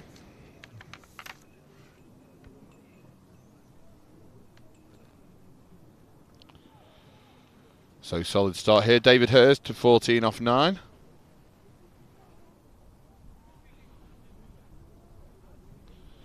David Hughes, LW to Nair. And Adam Campion is 1 off 2. He's on strike here. As Nair starts his second over, he's 1 for 5. He's just angling the ball in again. Comes quite wide of the wicket. Oh, it could be an overthrow here. They go look for a second run. That's brilliant running from David Hurst there. He called Campion through. Sloppy fielding from the USA. But they're going to be smelling blood here if they can get that second wicket. He's not happy at all there, is he? Fuming. Not happy at all. It's a nice shot out into the deep again. So this Welsh team just easing into this this run chase. They're just about on and around that required run rate. Every run's going to count here, Lee. As Nair comes into Hurst. He just takes a signal into the offside here. Possibly could have taken 2 there. There's no one at the stumps. So obviously that's a tactic, that's an LMS tactic. On a Saturday you wouldn't dare potentially throw your wicket away just because there's no one at the stumps. But obviously it's risk and reward. Would you have took an extra single there? Definitely. But I suppose it depends on the moment. They're only chasing 159 on a good deck, so potentially too risky, but I don't think they would have thrown the ball there because there's no one at the stumps.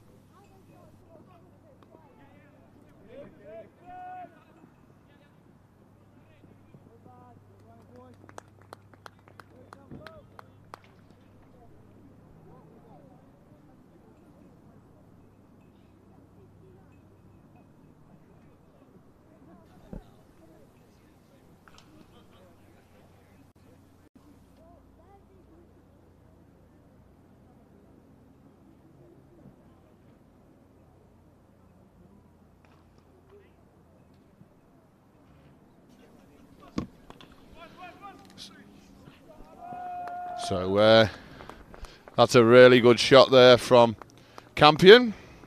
As I've been joined in the box by Rory Johnson. Hi Rory. How you doing? So you're going to come and tell me how fantastic your Scottish team were today? Yeah, they're pretty impressive today. Actually, real good comeback after that poor chase attempt against Pakistan. So great to get back in it. Yeah. So over on pitch 2, high scoring game. Yeah, it's definitely a little bit different dimensions on that pitch. You got a real short boundary to one side. So yeah, scores were a lot higher. 212 playing 213. So Appeared that the star for your team was Farid. Yeah, he was absolutely outstanding. What did he end up on? He ended up getting 63 off 19, I think. Striking at 331, which is even in this format of the game is something else. He's a very useful spin bowler as well. So and he bowled. So yeah, some knock by him today. So this is Rafi into Hurst. He's got to look for a second run. Hit out into the deep. I think there's a comfortable 2 there. He's come back. So that puts you boys in a great spot in the group, doesn't it? Yeah, I was trying to get Paul to explain all the formulas to me now, but as far as I'm aware, if we win tomorrow, we're fine. If not, it gets very complicated quite quickly. I think it's really straightforward for you boys tomorrow. I think it's win the game, get qualified, not worry about anyone else. Yeah, that's definitely the approach. Definitely the approach we're wanting to take. Maybe a second here is a little fumble in the outfield. Hurst has settled to his work here really well for Wales. He's 18 off 12, Campion 10 off 6. So have you enjoyed this format, Roy? Because obviously you're heavily involved with the Scottish development setup there. You play at the Forfarshire Cricket Club, is that right? Yep, that's right. As Campion chops it out, one bat, just for a moment the fielder fancied the catch there, but just fell short. Sorry to interrupt you there. No, all right. Yeah, no, this format, it's been like really good showcase for it this week, I think. Just the amount of close games, you know, with that home run at the end, and just because it's shorter, the amount of games going down to the last over, last ball, like, it's proper, it's exciting viewing for everyone. So no, it's great. I remember you saying earlier in the week that you managed to get to play a little bit of LMS yourself, and you get to play with some of your friends. I know playing representative cricket when I was younger myself, and as you get older you don't get to pick your teammates in rep cricket. It goes purely on ability, so it must be nice to have that opportunity just to play with some of your mates and enjoy your cricket in the week. Yeah, no, yeah, as I said before, it's just brilliant, isn't it? It's just good, nice and short, nice and exciting. Just everyone involved as well. There's not a lot of these games where, you know, you could spend all day and do almost nothing, so everyone gets involved. So how have you enjoyed this trip? Have you been down to Chester before? No, I've not been down to Chester before. I was actually really surprised how beautiful it is. I was walking about city centre on the Tuesday morning before our game, and it's a stunning place actually. I was really surprised, shocked actually. It's got a lot of culture, and I think a lot of the teams have really been taken back. You know, on the day where they had a few rest days. You know, a few of the guys maybe took in Liverpool and Manchester, but I know quite a lot of the countries have decided just to stay in Chester and take in the beauty of the city and meet some of the Cestrians, the locals, and maybe get a few drinks and a bite to eat in the town. Yeah, there's definitely lovely places around, a lot of good restaurants. So this is Manish coming in here. To Hurst, he's just rocked back there. He's going to be looking for a second run. He's going to be trying to push his fielder. It's going to be close, but not close enough, as you get another 2.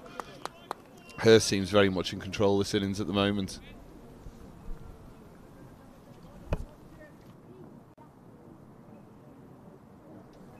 Yeah, go ahead. So Manish comes in. Just a little half turn there, and he goes again.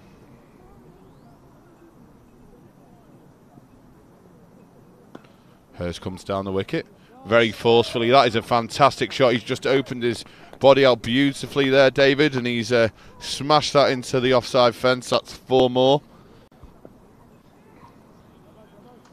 It's good placement, that, isn't it? It's great use of the feet. He is. Hursty has been a fine player in the Cheshire County League locally for a very long time, and he knows this ground extremely well, and he seems to be making the most of it at the moment. As Manish comes in again, back of a length, and he's hit that like a tracer bullet, and that's 4 more. Being watched on here by England captain. He'll be made up to know that David's got quite a lot of English heritage, but he's playing under the grandmother rule here. His nan comes from Holywell.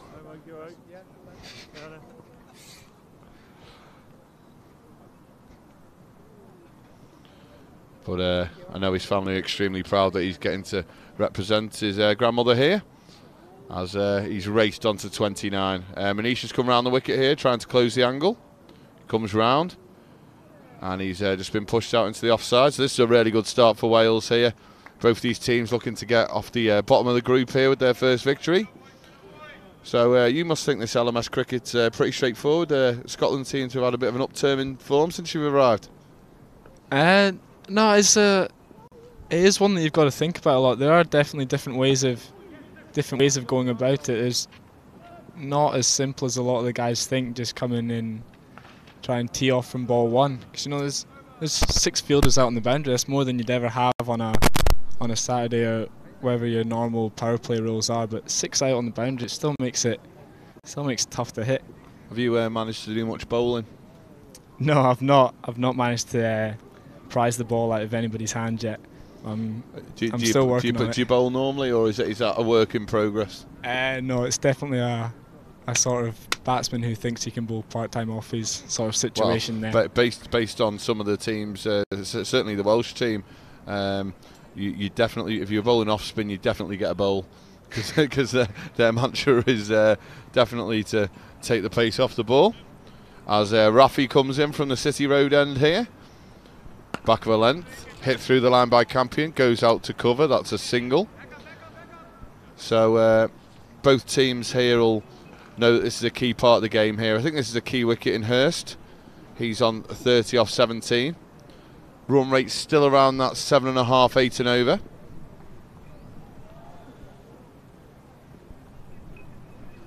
It's real nice. He's going to look for a second run here. He's just punched it into point, and he comes back for 2 again.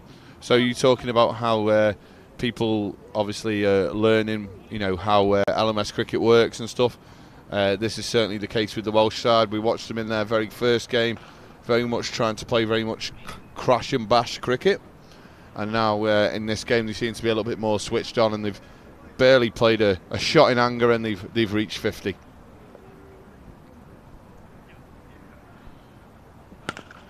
Rafi comes in, he's hit that extremely hard out to cover again. They're just going to settle for a single here. So it was, obviously we've mentioned that you're part of the Scottish development setup. So what does that actually entail? What do the Scottish Cricket Board do to help you, develop your cricket? They just really try and get us training through in Edinburgh's quite big squads as much as possible. So maybe 2 or 3 times a week, and a lot of the time they include the national squad in that, and they include the A team in that. So you're training really with the best boys around. That must be massive for you, because obviously, Scottish cricket's hit the forefront. That win over England, being able to train with those, the best lads. In some respects, it must make it feel like it's so close. Yeah, and also it's been great to see a few of those Scotland national team boys getting a run in the T20 Blast comp as well. I think there's maybe 3 or 4 of them that have had a couple of games in that now as well. So to see them in that, and then a few of them travel back up and are playing in the regional series, or if they're just training, it's great to have that sort of bridge. So which sort of lads are we talking about there? For the people who don't know, which sort of lads are we looking out for? So the ones that have had a run in the T20 Blast, we've had Safian Sharif, who also plays in the Caledonian Highlanders regional team that includes Dundee and Aberdeenshire. So I've had a couple of games in that. Mark Watt, who, although he plays his cricket down south, he's just been signed up with Lancashire for the T20 Blast, and he also comes back to play the regional stuff. And then you've got Cal McLeod as well, who's at Derbyshire as well. He seems to be doing very well, doesn't he? Yeah, he's been that ton against England, then he had a ton in the T20 Blast as well. So he's been right on the money recently. Okay, after the 7th over, LMS Wales on 57 for 1. Franchise player Shiv Chanderpaul is going to come on to bowl here as he comes in from the City end. Back of a length. Just punched out into the offside. Hurst's going to look for 2 here. Campion's come back, and that's a comfortable 2 as well. Yeah, so that takes him on to 35 off 20. I think he's very aware that I think he has to retire in this Welsh side to give them any real chance of getting up to that score.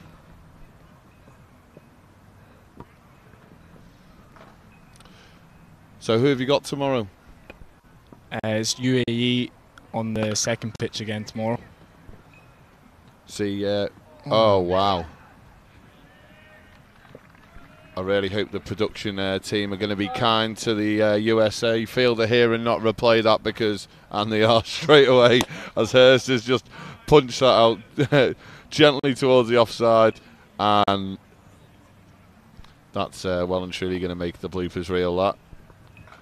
But that takes Hurst on to 39. And that's a wide down the leg side. That could go all the way there. This brutal outfield at Chester has another victim, and this could be a massive over in the scheme of things here. Chanderpaul has bowled pretty well up to that point, and he's looking at his figures, and he's looking at 11 runs off 3 balls. So the USA have really got to start supporting him in the field here. There's quite a few teams are starting to warm up in the background there.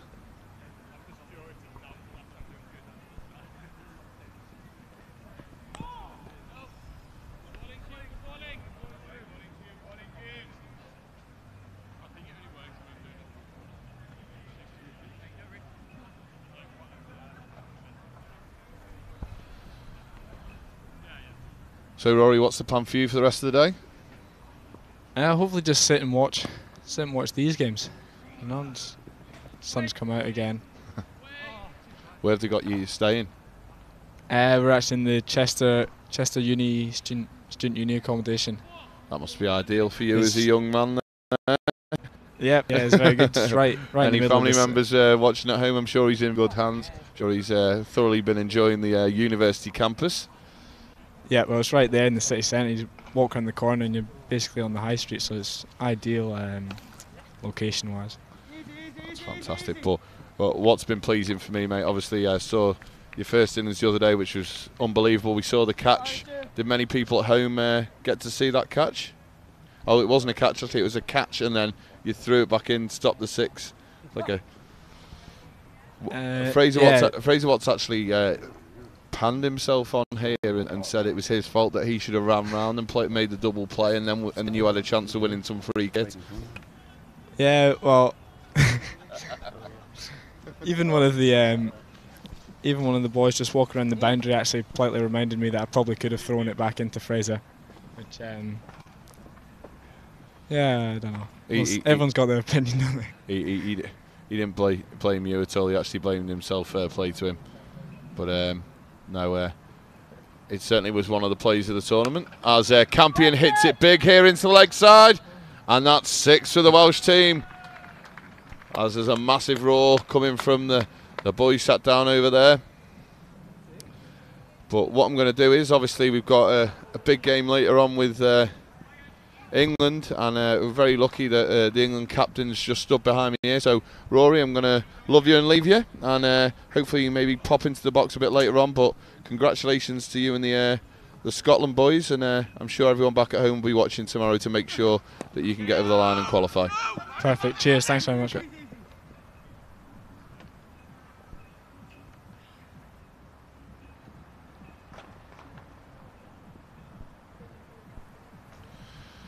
So in the box here I've got Nick Darby-Welsh. Hi Nick. Hiya buddy, you well? Not too bad, not too bad. Enjoying this game between the Welsh and the USA. The Welsh look on top at the moment. Yeah, I think they do actually. It's it's been a fantastic week, all in all anyway, and actually the USA boys we've had some incredible banter with, and a massive thanks to the Welsh lot for stepping in at the last minute for the unfortunate Bangladeshis that couldn't make it over.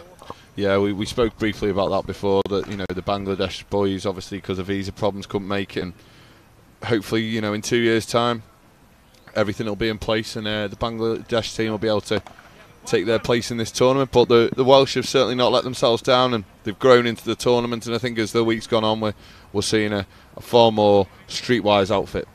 Absolutely, yeah, absolutely. They've stepped in at the last minute. First couple of games maybe struggled a little bit, but actually at the moment they're looking massively on top at the moment. So good luck to them. I think where the game will really change, obviously Hurst and Campion here have batted absolutely superbly, and this looks like a really good partnership. Hurst is very close to retirement, and I think the innings will really take light when he comes out, because obviously it's like a new partnership all over again. Does that happen a lot in LMS cricket? It does. It's one of these things. Every team, I think, you're desperate for one of the sort of top 3 to retire and get their 50 and go back into the shed. It just gives complete freedom to everyone else in the team. If you've got some big hitters who can come in and free their arms from, as you say, sort of ball 1. But actually this week we found stroke making is the way forward. You've seen it from the pros, the class that they've got, the time they have on the ball. And yes, you can get guys that come in and smash a massive 6. But there's nothing better than seeing a cover drive or a flick 4 or something like that. So it's it's been great so far. Just talking about the pros, the ambassadors. You're without your ambassador today, Nick Compton. He's got work commitments down in London. He does. Yeah, he does indeed. Actually, we're a bit more pressure tonight without our superstar.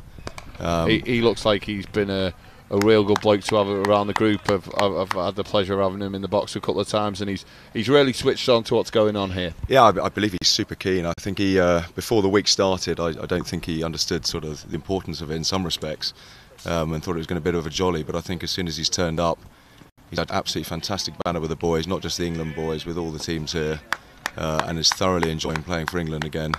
And I get the impression that he's super keen to be back for Friday against Pakistan, and then obviously if I think we've qualified for Sunday already, but keen to play in every game on Sunday as well. So I think tonight the key about tonight's game, you have mentioned that obviously you've either already qualified as Hurst rocks back there, and that could be the end of it, and that's 50 retired for Hurst. That's a fabulous innings. Yeah, fantastic batting that.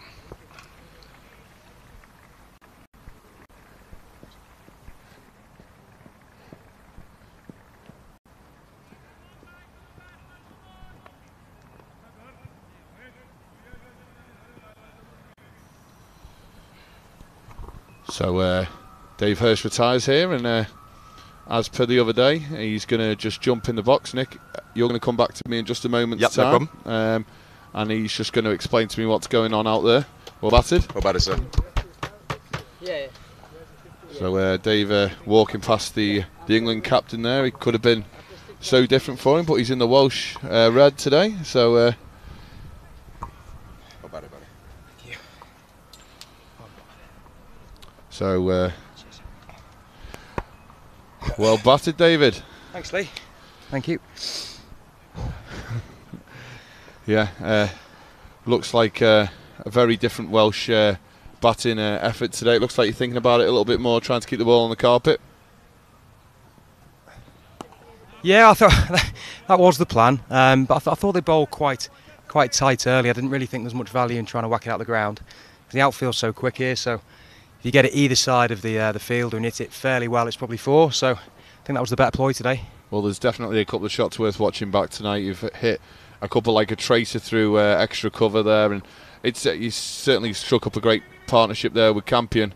You must expect from this position to be able to get really close or even get over the line. Yeah, definitely. I think we had a chat on this after 6 overs.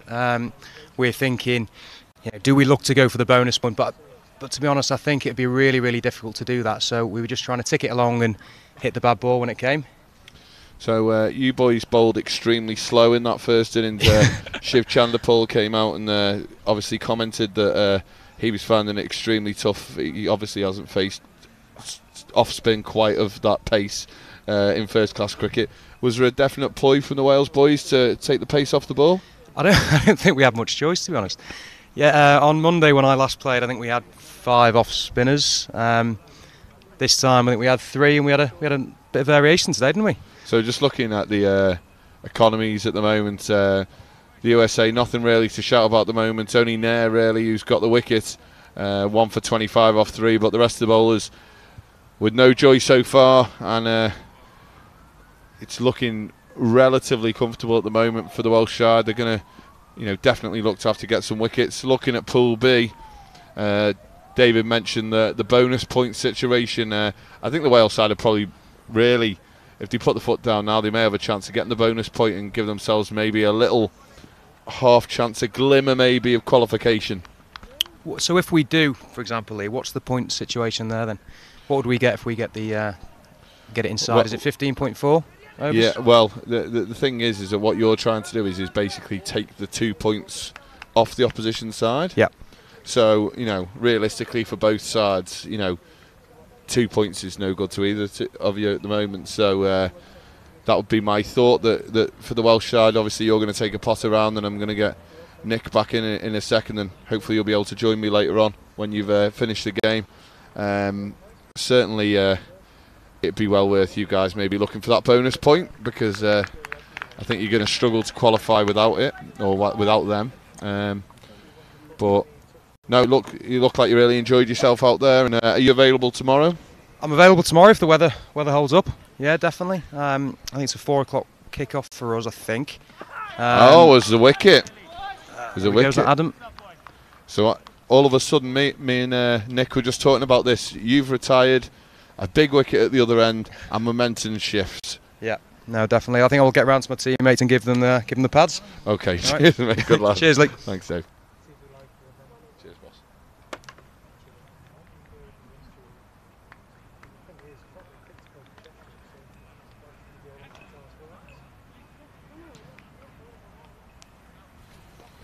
So that was Dave Hurst, obviously retired in the Wales innings there. He's going to trot back round. He batted very well. Yeah, he's very switched on character. I think, like us, he felt like Wales were in quite a good position, but in the space of a couple of minutes, obviously losing Campion, he's trotted off back towards the pavilion to speak to his teammates there. So for you, what's the plan coming into the weekend? You've obviously got a squad. They'll be fully utilised. Jamie Carter back in today. Yeah, Jamie Carter's back in. He very kindly sat out the previous game. We've got a squad of sort of 8 players plus Compo. As you said, Nick's not here tonight, so the full 8 are playing tonight, which is going to be great fun. So a bit of a tough question for you. Obviously, you get through the weekend. You've got the potential of a semi and a final, or a quarter, a semi and a final. How do you go about balancing a team? Where realistically Nick Compton's there as the ambassador and the pro. So you've got one guy who'll have to miss out, and I noticed that you left yourself out one of the games, which I've put down that to excellent man management, and the fact that you pretended you were nursing an injury but actually you weren't. you don't have to answer that, but that's just my... No, I've been nursing injuries sadly for about the last 7 years, according to the last commentator, so Roscoe knows me well. England, actually, we are on an average age. We've got 2 youngsters, Dave, who's 23, and Jamie, who I believe is sort of 26, and the rest of us are the north side of 35 at the moment, including one 40-year-old. So we're not a young side. We probably could have qualified for the vets competition here. Well, I'm glad you told me that now, because I've spent most of the day trying to sort out a Masters team for England, and I could have just got the first team. You could have just pretty much got the first team out, I believe. Yeah. And I think actually at the next one, realistically, the majority of us probably will be playing in the vets team. So, but I think we've all got wily heads on, and experience always counts in the game of cricket. So. Well, we're hoping, obviously, the weather holds for the weekend, because it could be a really interesting day's play. That result for the UAE this morning, that really just blows the group open, doesn't it? It's opened it, I think. Yeah, I think it's the Pakistanis have been playing fantastically well at the moment and have looked like the gun side in the group. I think England have surprised a few people. I said we're 3 from 3 as well. Tonight's a big game for us. The Indians started slow, and the last 2 games have, hopefully not tonight, but previous game looked fantastic. They've got their pro in. He looked a bit tasty, doesn't he? He looked very tasty. I mean, I think it was an 18-ball 50, so he looked like he was smashing it all over the place. He just doesn't break sweat. That's the bit that obviously you see all these different professionals, and we've seen Razak at the start of the week was absolutely destructive. Yep. We've seen Nick Compton just stroking the ball around, just class act, and then you watch Wasim Jaffa, and he's just hitting the ball for 6 without actually doing anything. As Wales have hits the scoreboard. Yeah, hits the scoreboard. The first 6 for Dion Holden. That was a lovely shot. They just picked it up off his hip, didn't he? Yep, swiveled, beautiful shot. I mean, yeah, going back to the pros, actually, they I think that what we've all noticed is just the time they have. Doesn't matter how fast you're bowling at them. They sit back. It's like they've got all the time in the world. Compo is an absolute class act. I mean, he looks majestic when he's playing some of the times. I think Razak bats like he did when he was playing for Pakistan. He's always hit a ball big. We haven't seen him bowl much, but his batting has been fantastic this week. So, but the Scottish boys got him out relatively cheaply. So, I think with all cricket, anything can happen. You give him a good ball or even a bad ball, and they hit it sky in the air, and someone takes a catch, then your quid's in. Well, you've seen a lot of the teams now. At the start, they were manoeuvring the franchise player around, whereas now they've just gone. They've set the stall out and get the best players up to the top of the order, get them retired, and then get them to come back in. Australia on day 1 could actually find themselves out the tournament if it doesn't go their way tomorrow. And basically, it's probably going to come down to the way they set the team up on the first day. Yeah, it could be, absolutely. I mean, it's. I suppose we had an easy decision with England in the fact that Compo's always been an opener. So for us, it was it was an obvious call to put him up there. But actually, as I said, he's batted incredibly well. I think the other teams definitely should put the big guns at the top order. The only negative occasion here, which happened to New Zealand against Pakistan, is their two best bat. One of them gets out relatively cheaply, or both of them get out relatively cheaply, and then there is pressure on the other guys. So sometimes it's worth, if they're not a natural opener, maybe put them down at 3 or even 4 potentially. But I think with Razak, his eyes in at the moment, so there's no worries there. Marcus North, again, class player. Well, he got a 50 the other day where I don't think he actually used his backswing at any point. He was just paddling it and just pushing it all over the place, and he got a 50 ball. 50 off 20 balls. Yep. It was just unbelievable. So with no trouble at all. No, pure ease, exactly. I think we're in a real key point. Just going back to this game, Nick. Sorry, it's easy to go off on a tangent. Sorry, I do it all the time. I was talking about the canal the other day for 2 overs. Wales here in an absolute key period. I think the USA have got to potentially bring a fielder in or try something, because if they bat the whole overs here, I genuinely think that Wales will cruise home. Yeah, I think so. I mean, you look around, and as I said, I think it goes into sort of a bit of a dull lull in a way, where they're just sort of going through the motions at the moment, and ideally you want should be the captain's choice, but one up in the air. There we go, just a quick. Right, okay. There's a situation there where the keepers ran out for the catch. Yep. The ball's obviously split 3 fielders. The bowler, I don't know I don't actually know what the bowler was doing, to be honest. But there was actually no one at either stump there.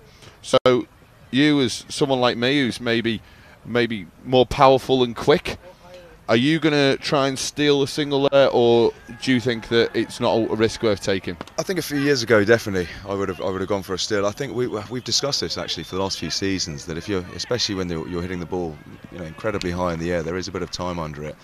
The likelihood at our sort of level of someone pinging the stumps from a distance is, it's not going to happen, every single ball. So I think it's always worth stealing the 2 runs. I mean, if they drop it, then you've got 2 runs. If they catch it, you've still got the 2 runs.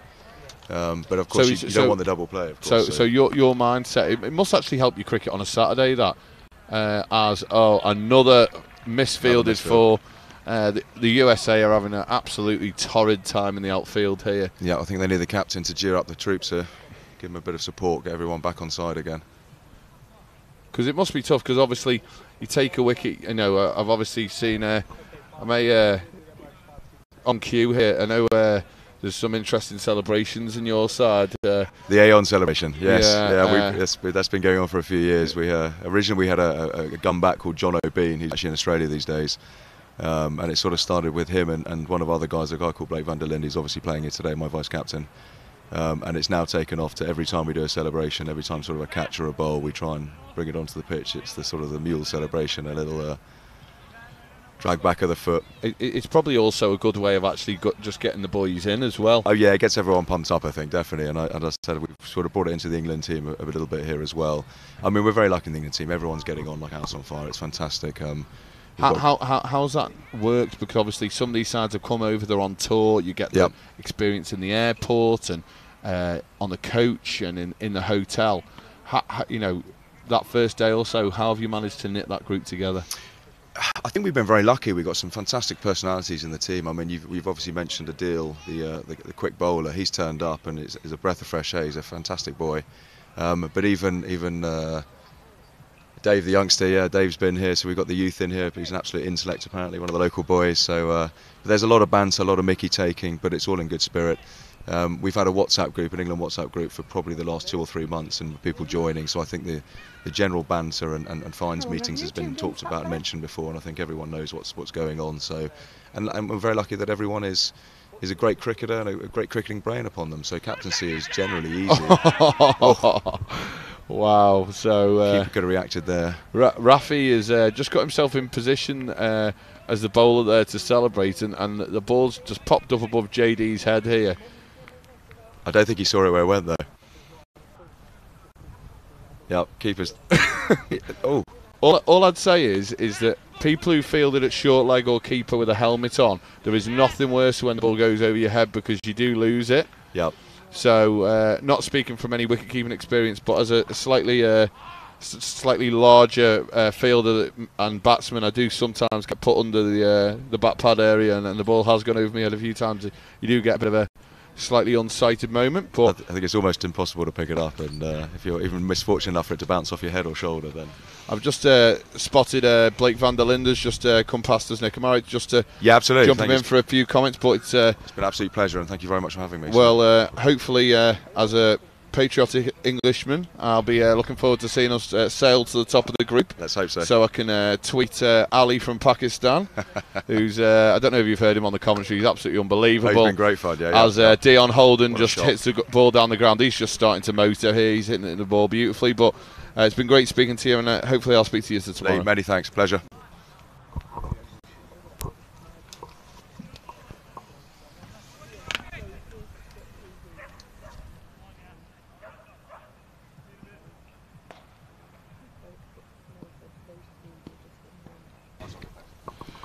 Afternoon, Blake. Good afternoon. So have you managed to take in much of this game? Just picking up a bit now. I think as England lads, we just had a little bit of a net down the bottom there, just mainly a lot of throwdowns and everything else. It seems like watching a bit of the highlights of the earlier games, in particular the UAE-Pakistan game, which obviously was a big result for us.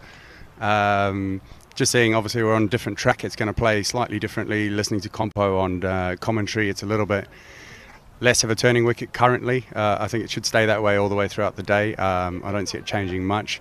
A little bit more slope possibly on the pitch to bring the ball back in if you're bowling from the side that the USA are currently bowling from. Well, just a little insight, obviously being a local lad. This is a newer strip. One of our senior sides played in a cup match last night. It does slope away towards the bottom here. And there's a little bit more bounce and definitely a little bit of help for the seamers. So for yourself, there'll be a little bit more in it for you. As there's a change of bowler here for the USA team, and it's Sid coming in. They definitely need a wicket here, don't they, the USA? Yeah, you just feel like the Welsh lads are dictating the pace of the game currently. They're playing within themselves, probably looking for that bonus point without taking too many risks. It's almost theirs to lose. I think USA have probably got to try something different, maybe bring up a fielder, put a bit of pressure, make them try and do something. Or else I think the Welsh are going to dictate this game all the way through. What I did like the other day, Blake, obviously Nick mentioned you're the vice-captain of the England side. When you had the opportunity to take the reins, I saw you position yourself at short cover. Is that just something that, I know you play with, is it the Aon team? Or Aon team? Is that something that you boys maybe use in your club games that you've brought into this tournament, or is that just a feel during that game that there was an opportunity to get a man in the ring?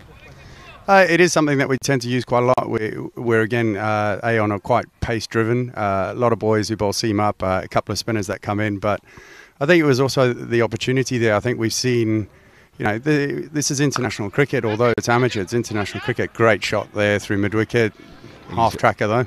Yeah, he's been pretty ruthless here, Dion Holden. He's 22 off 12. And this is probably what, I'll be honest with you, the Welsh team have been expecting all week. That they are actually stacked with batting, the Welsh side, the top order. They've definitely lacked bowling options, but everyone said to a man what a fantastic job they've done getting a team together at such short notice.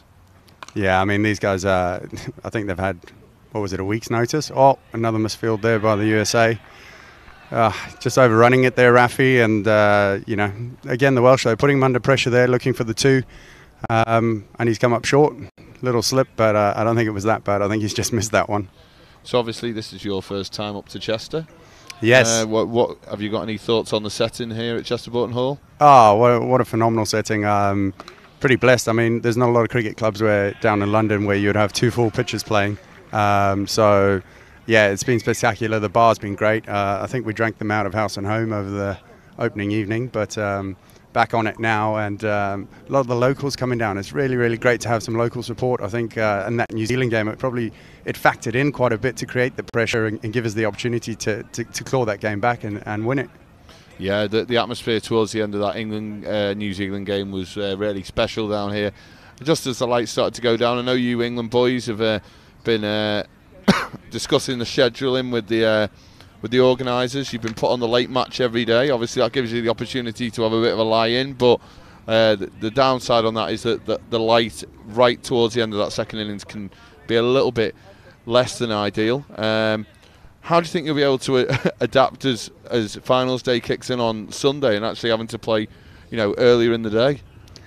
I think, we saw the light was a major factor, obviously, in the Scotland game where the sun was coming down. We were running quite behind on the schedule, I think, when we managed to start there at about 7-ish. But so far, I think, the tournament organisers have really stepped up. They've heard what we've had to say. We're trying to get our last game out at, I think, 5:45 this evening. But, I think it'll be interesting out of everyone. I think it benefits us. I think we're the ones who so far are used to that. I mean, we've picked up the ball probably a little bit better later on now. So, have you got a shot? Go. It's gone in the deep. He's caught it, and they've gone for the double play. Oh, he's dropped it. Oh, see, that could be a really key moment, because there was an opportunity there. Obviously, Holden's hit the ball beautifully, and I think he sensed that he could just kill the game here for the Welsh side.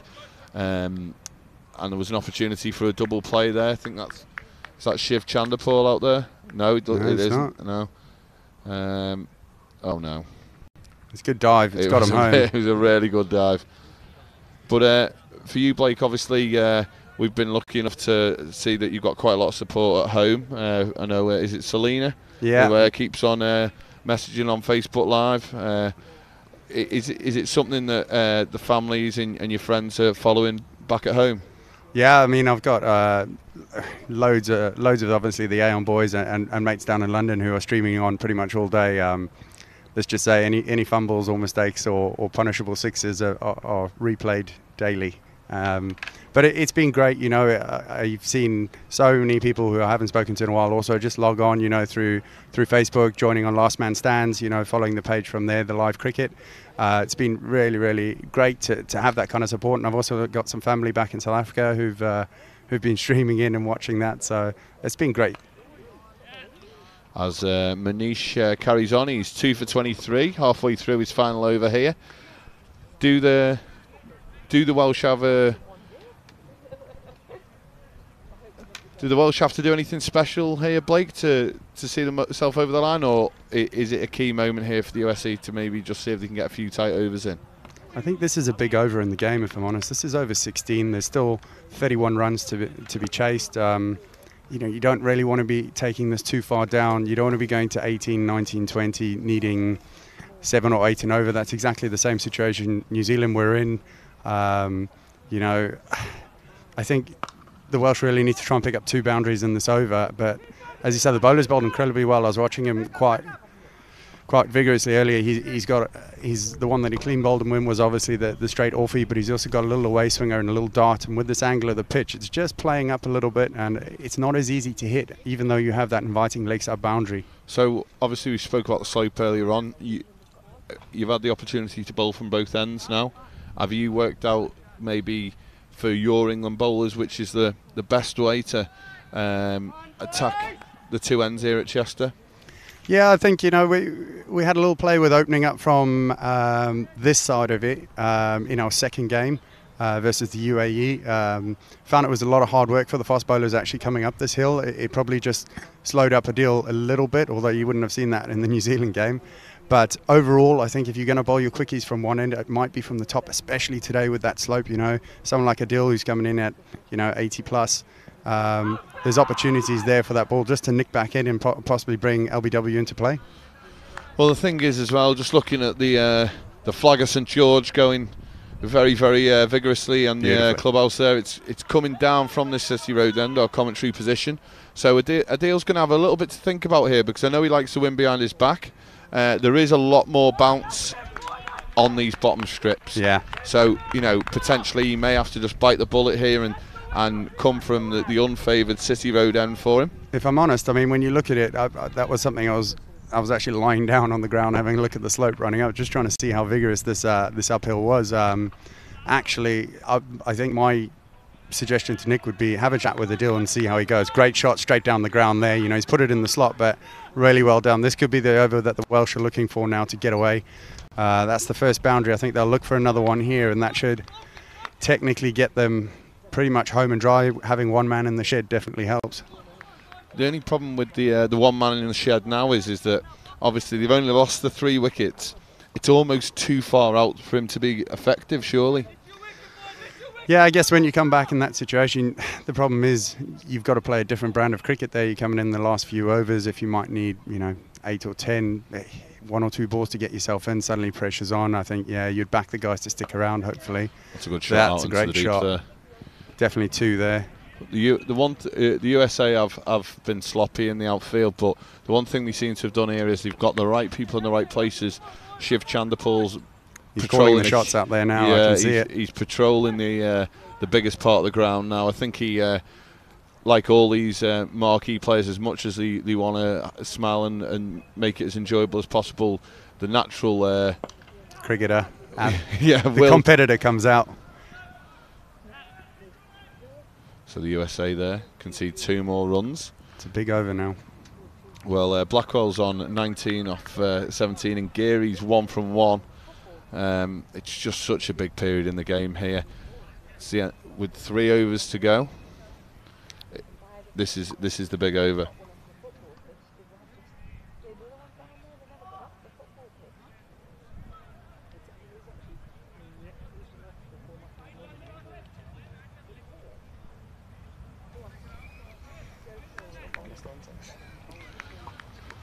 So obviously I've just had on good authority that Wasim Jaffer's car is in a bit of bother on the highway, or on the motorway as we'd say in England.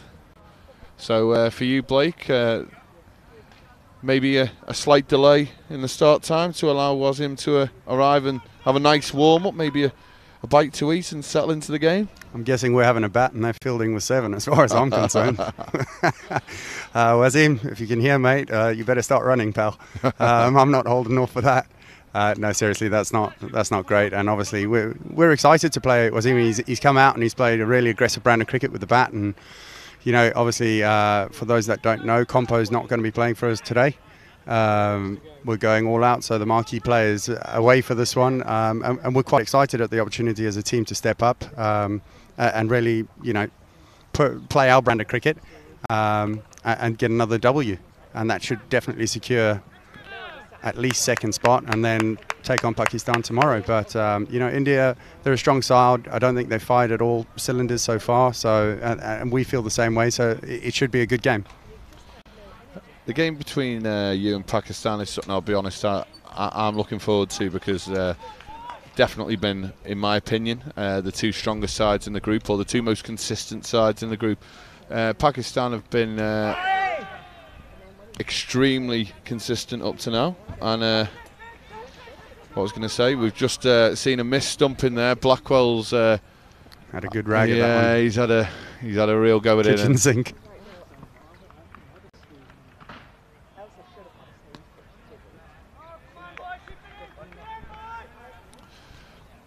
So we've got Ada wide there now. Blake, I've had the pleasure of your captain on yourself for the last 10 overs. I think it's only fair to give a balanced view, and obviously with wow, fetch that in the canal. And on that, I'm going to exit. Thank you very much, guys.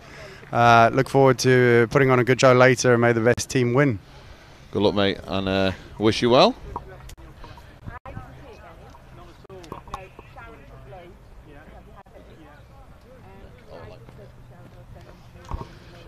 Okay, calling into the box here is the Indian wicketkeeper batsman, is that right? Is it Meg? Yeah, that's right, mate. How are you doing? You okay? Yeah, pretty good. I'm fine now. Pre-match jitters, that's it. Well, obviously, we hear that Wasim Jaffer is currently on the highway. Yeah, so... Is he going to make it in time? I hope so. I like to believe so. But yeah, when the boys came up to me and told me that he's stuck, there was a bit of a panic. I didn't tell everyone back in the team because don't want to cause too much panic before a game. But yeah, we all know how big an asset he is, and we hope he gets here soon so we can start the game on time and not miss him in the game. He's been a big plus to your India team the last few games, but before we talk about him, you've been absolutely fantastic since you've come in as wicket-keeper. I think you've done a fantastic job in that role. That's so nice of you to say. Yeah, so I think people often miss out and don't emphasize enough on a proper wicket-keeper in the LMS format. I think people feel that wicket-keeping isn't that important, but what they don't understand is that a specialist wicket-keeper is very important in the LMS format, because a wide is anyway 3 runs and the wide's down the leg, and you miss that and a wicketkeeper doesn't catch that ball, that's 7 runs there straight away. So I mean, I'm trying to just do my job and stop as many as possible for my team, and yeah, I'm just just happy that it's going well. So far so good. Yeah. I know, speaking to LMS founder Wayne Grieve, we were actually sat in the commentary box for the first India game, and we were really surprised that you weren't keeping. But at the end of the day, I know that's not your decision, so I'm not going to make you comment on that. But we think you've done a fantastic job since you've come in, and India seem to be in fantastic form. So I feel since Wasim Jaffer has come into our team, it's provided a team with a great boost, and someone like him always helps, you know. So we weren't that happy after the first game either, because that's a wicket there. we may not talk about it. Well, Geary's just backed away there, trying to work it into the offside, and he's shown all his poles off, and it looks like Nair's just got one to run down the hill here and clip the top of the leg stump. I think Geary's going to be really unhappy when he watches that back. Just a little flick of annoyance with himself there. And the Welsh team should feel really quite comfortable to be able to knock this off. They only need 12 in the 9 balls left, but anything can happen. Yeah, I mean, it's cricket. We saw an upset earlier today. Pakistan, the super team that had all wins under their belt, was knocked out by UAE, who weren't doing so well in the competition. So I mean, I always believe that cricket's the biggest leveler, and I think cricket's a funny game. Anything is possible here. So I mean, if one more wicket here and could change the game. For you, who you know, obviously this game isn't going to have a great effect on things. You know, we looked at maybe if a bonus point for Wales would have maybe brought them back into it, but they are a long way back. Is it must win for you today against England? I mean, so far every game that we've played, obviously we've looked at a must-win angle, but yeah, now we've dug this grave for ourselves, and after seeing Scotland win there against New Zealand boys, we knew it yesterday itself that we have to win every game we play. So yeah, the England game and the New Zealand game as well, both are must-wins for us now.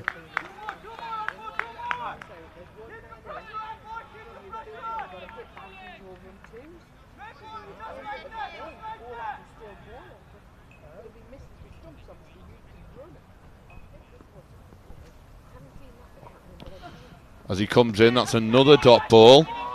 So Blackwell's just feeling the pressure here now. He's 30 off 23. And the USA are really getting into it now. This is a very compelling part of the game.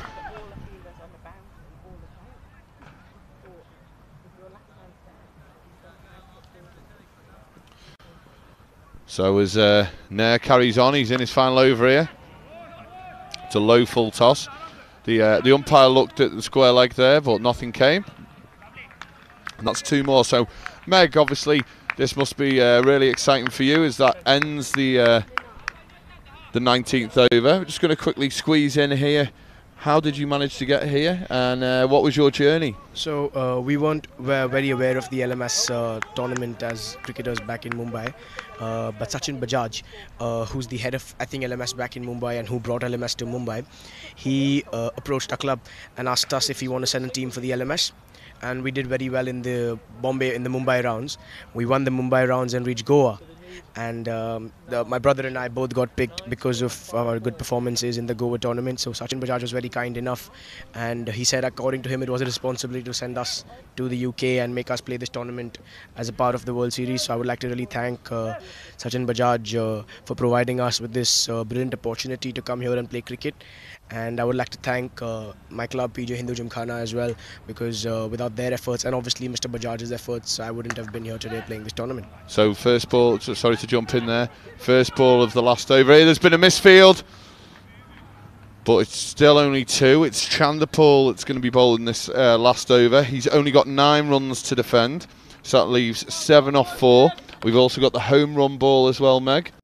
Yeah, that's the best feature of the LMS according to me, because a team is not out of the game till the very last ball in such situations. So it's going to make a big difference if he gets a 6 on the last ball. And it's a dot ball, it's a dot ball. Chanderpaul using all his experience here.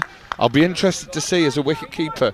We've got JD here, he's stood back, he's got both gloves on. Would you still be both gloves on at this point, or are we getting to the point where we're taking one glove off? I think personally I would have taken one glove off here because it makes throwing easier, but according to me it's about the perspective of a wicketkeeper and what each wicketkeeper does on his own way. Yeah. So I think he's comfortable with two Yeah. gloves. Oh yeah, rightly so. And obviously JD's doing what's comfortable for him. Yeah. I was just intrigued to know, obviously, you as another.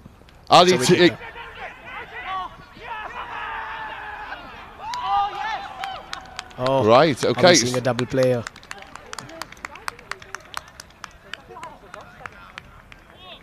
So that's a double play. Is that a double play? No, it's a double play. I think he's got both of them. I thought he almost deliberately dropped it. He's given them. Yeah, okay. So that's brilliant play from Chanderpaul. It's amazing how quickly he's took up this LMS format here. We're going to watch that back, hopefully. Ian Martin is coming out as captain. There's a little bit of confusion here. I'm not totally convinced that in the big scheme of things, Dave Hurst coming back to bat is a good thing for the USA. He's retired earlier in the game. Just trying to work out now. We've got founder Wayne Grieve right next to you. Can I just pass him the microphone? I just wanted to explain here. Ian Martin's coming out to bat and Dave Hurst has retired. Does Ian Martin have to face? Yeah, Ian's got to face the first ball, yeah. But there are 2 to go, I think. So I think somehow he's going to be looking to scrounge a single here and get David Hurst into the box seat for the last delivery. That was experienced play by Chanderpaul. It looked like he was either dropping it on purpose, but I think that was just his celebration. Then he realised the non-striker was also out, so he picked up 2 of 1 ball. So Ian Martin and Dave Hurst have got some strategizing to do as they walk in together here. So just on the ranking side of things and points, would Chanderpaul get extra points for a double play there? No, not yet. He'll get the point for the wicket, but there's no extra points for the double play. So, but that may come in later down the line. That's going to come in down the line, Okay, yeah. so I'm going to get Meg back in if it's all right, Wayne. And Ian Martin, the captain of Wales, comes on strike here to shiv Chanderpaul. What a finish this is. If you'd have tuned in 10 minutes ago when you sat in the box, Meg, it looked like an easy Wales win. So obviously you seem like a bit of a lucky charm for the USA side at the moment. That's exactly what I told you when you asked me if they have the game in the bag. I said it's going to change. And it can change right here, and it's changed right here. If they don't let the non-striker come back on strike, this is going to be very tough for them. You mentioned that your brother's here. Is that one of my my good friends, Dwidge? Yeah, that's Dwidge who's asking me.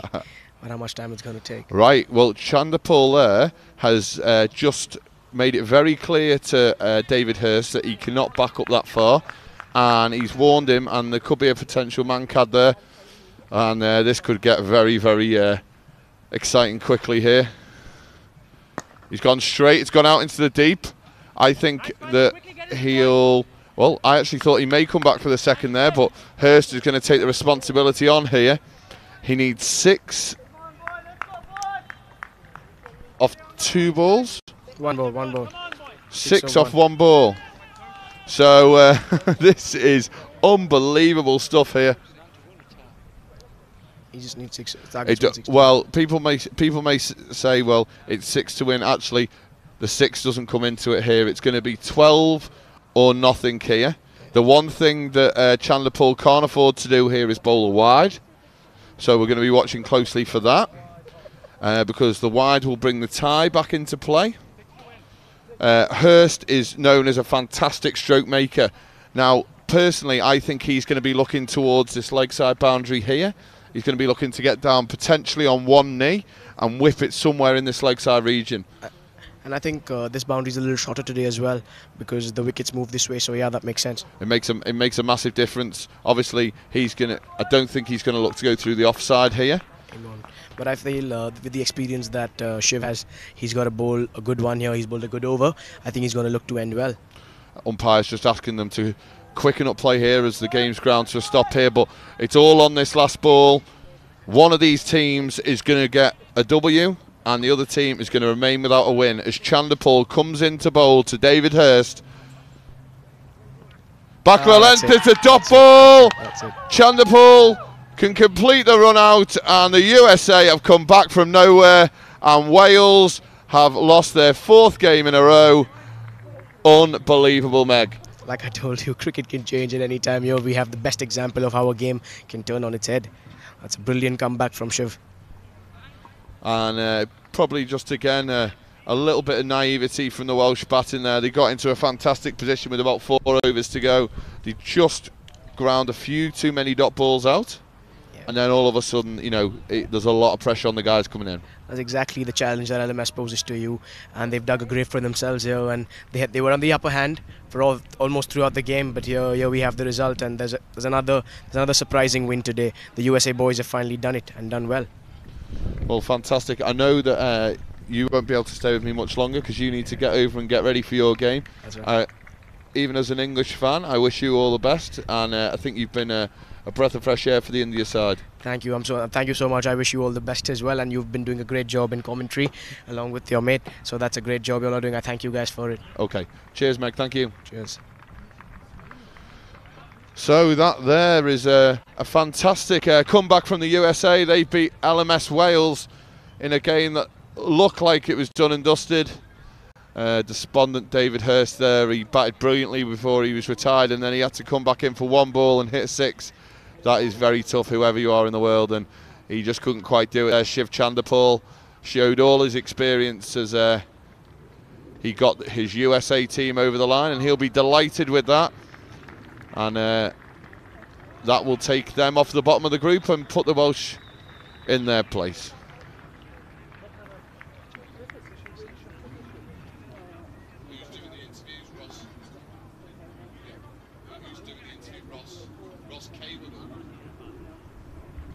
So just looking back at this LMS Wales batting card, it's Dave Hurst, 50 off 29 balls, just couldn't hit that 6 at the end, and then there's lots of people in the middle of the order there that have got off to a really good start. Adam Campion, 29 off 19, Dion Holden, 30 off 15, and Tom Blackwell, 32 off 26. But it just wasn't quite enough there, and Hurst needed the home run off the final ball to see his Welsh team home, and it ended up missing it, and Captain Ian Martin ran out at the non-striker's end just to complete the play, but the USA will be absolutely delighted. Manish bowled extremely well, and Chanderpaul getting a wicket as well. So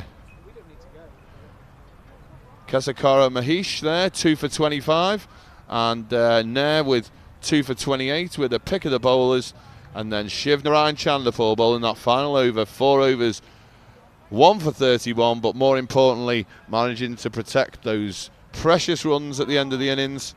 And that's the summary. Shiv Chanderpaul 44 off 37, Venkat 28 off 15, and the bowlers Dion Holden 2 for 30. In the Wales innings we've already mentioned Hurst 50, and Manish with 2 for 25 with a pick. But the most important fact of the lot is LMS USA have won by 5 runs, and they will come off the bottom of the table here at Chester Boughton Hall in the World Series of Last Man Stands.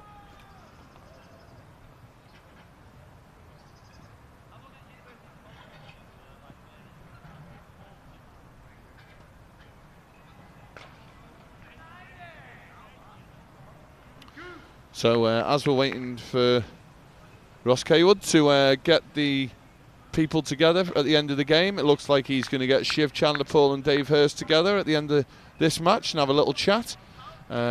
Just a reminder that we've got India versus England starting in just under half an hour's time, and this is Pool B. Everyone's now played 4 games. Sri Lanka in a fantastic position with 4 wins out of 4. They're going to feel very confident going into the final day tomorrow. And then 3 teams in Australia, South Africa and Singapore have all got the opportunity to potentially finish in those top 3 spots. And then we've got the USA and Wales who just fought out that last game there, who are propping up the table on 16 points. So we're going to go across to Ross Kaywood, who's got Shiv Chanderpaul and David Hurst.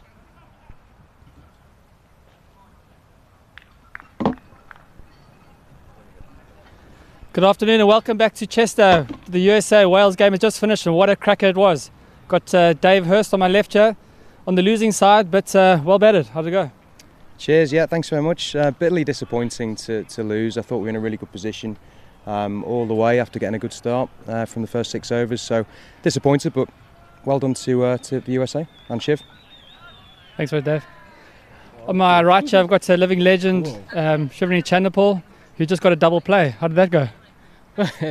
After I caught the ball and dropped it in the ground, I wasn't too. I forgot everything about double play, and the guy was shouting to me, double play, double play. Then I decided, oh, let me try and do that. Drop the ball and just try and see if I could get to the stump in time. But as the captain rightfully said, they were going well.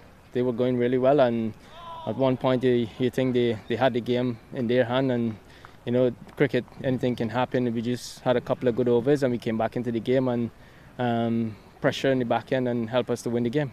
Brilliant. Well done, Shiv. Cheers. Good for you guys. Thanks. Okay, next up we've got a big game. England versus India at 6 o'clock. Stay tuned.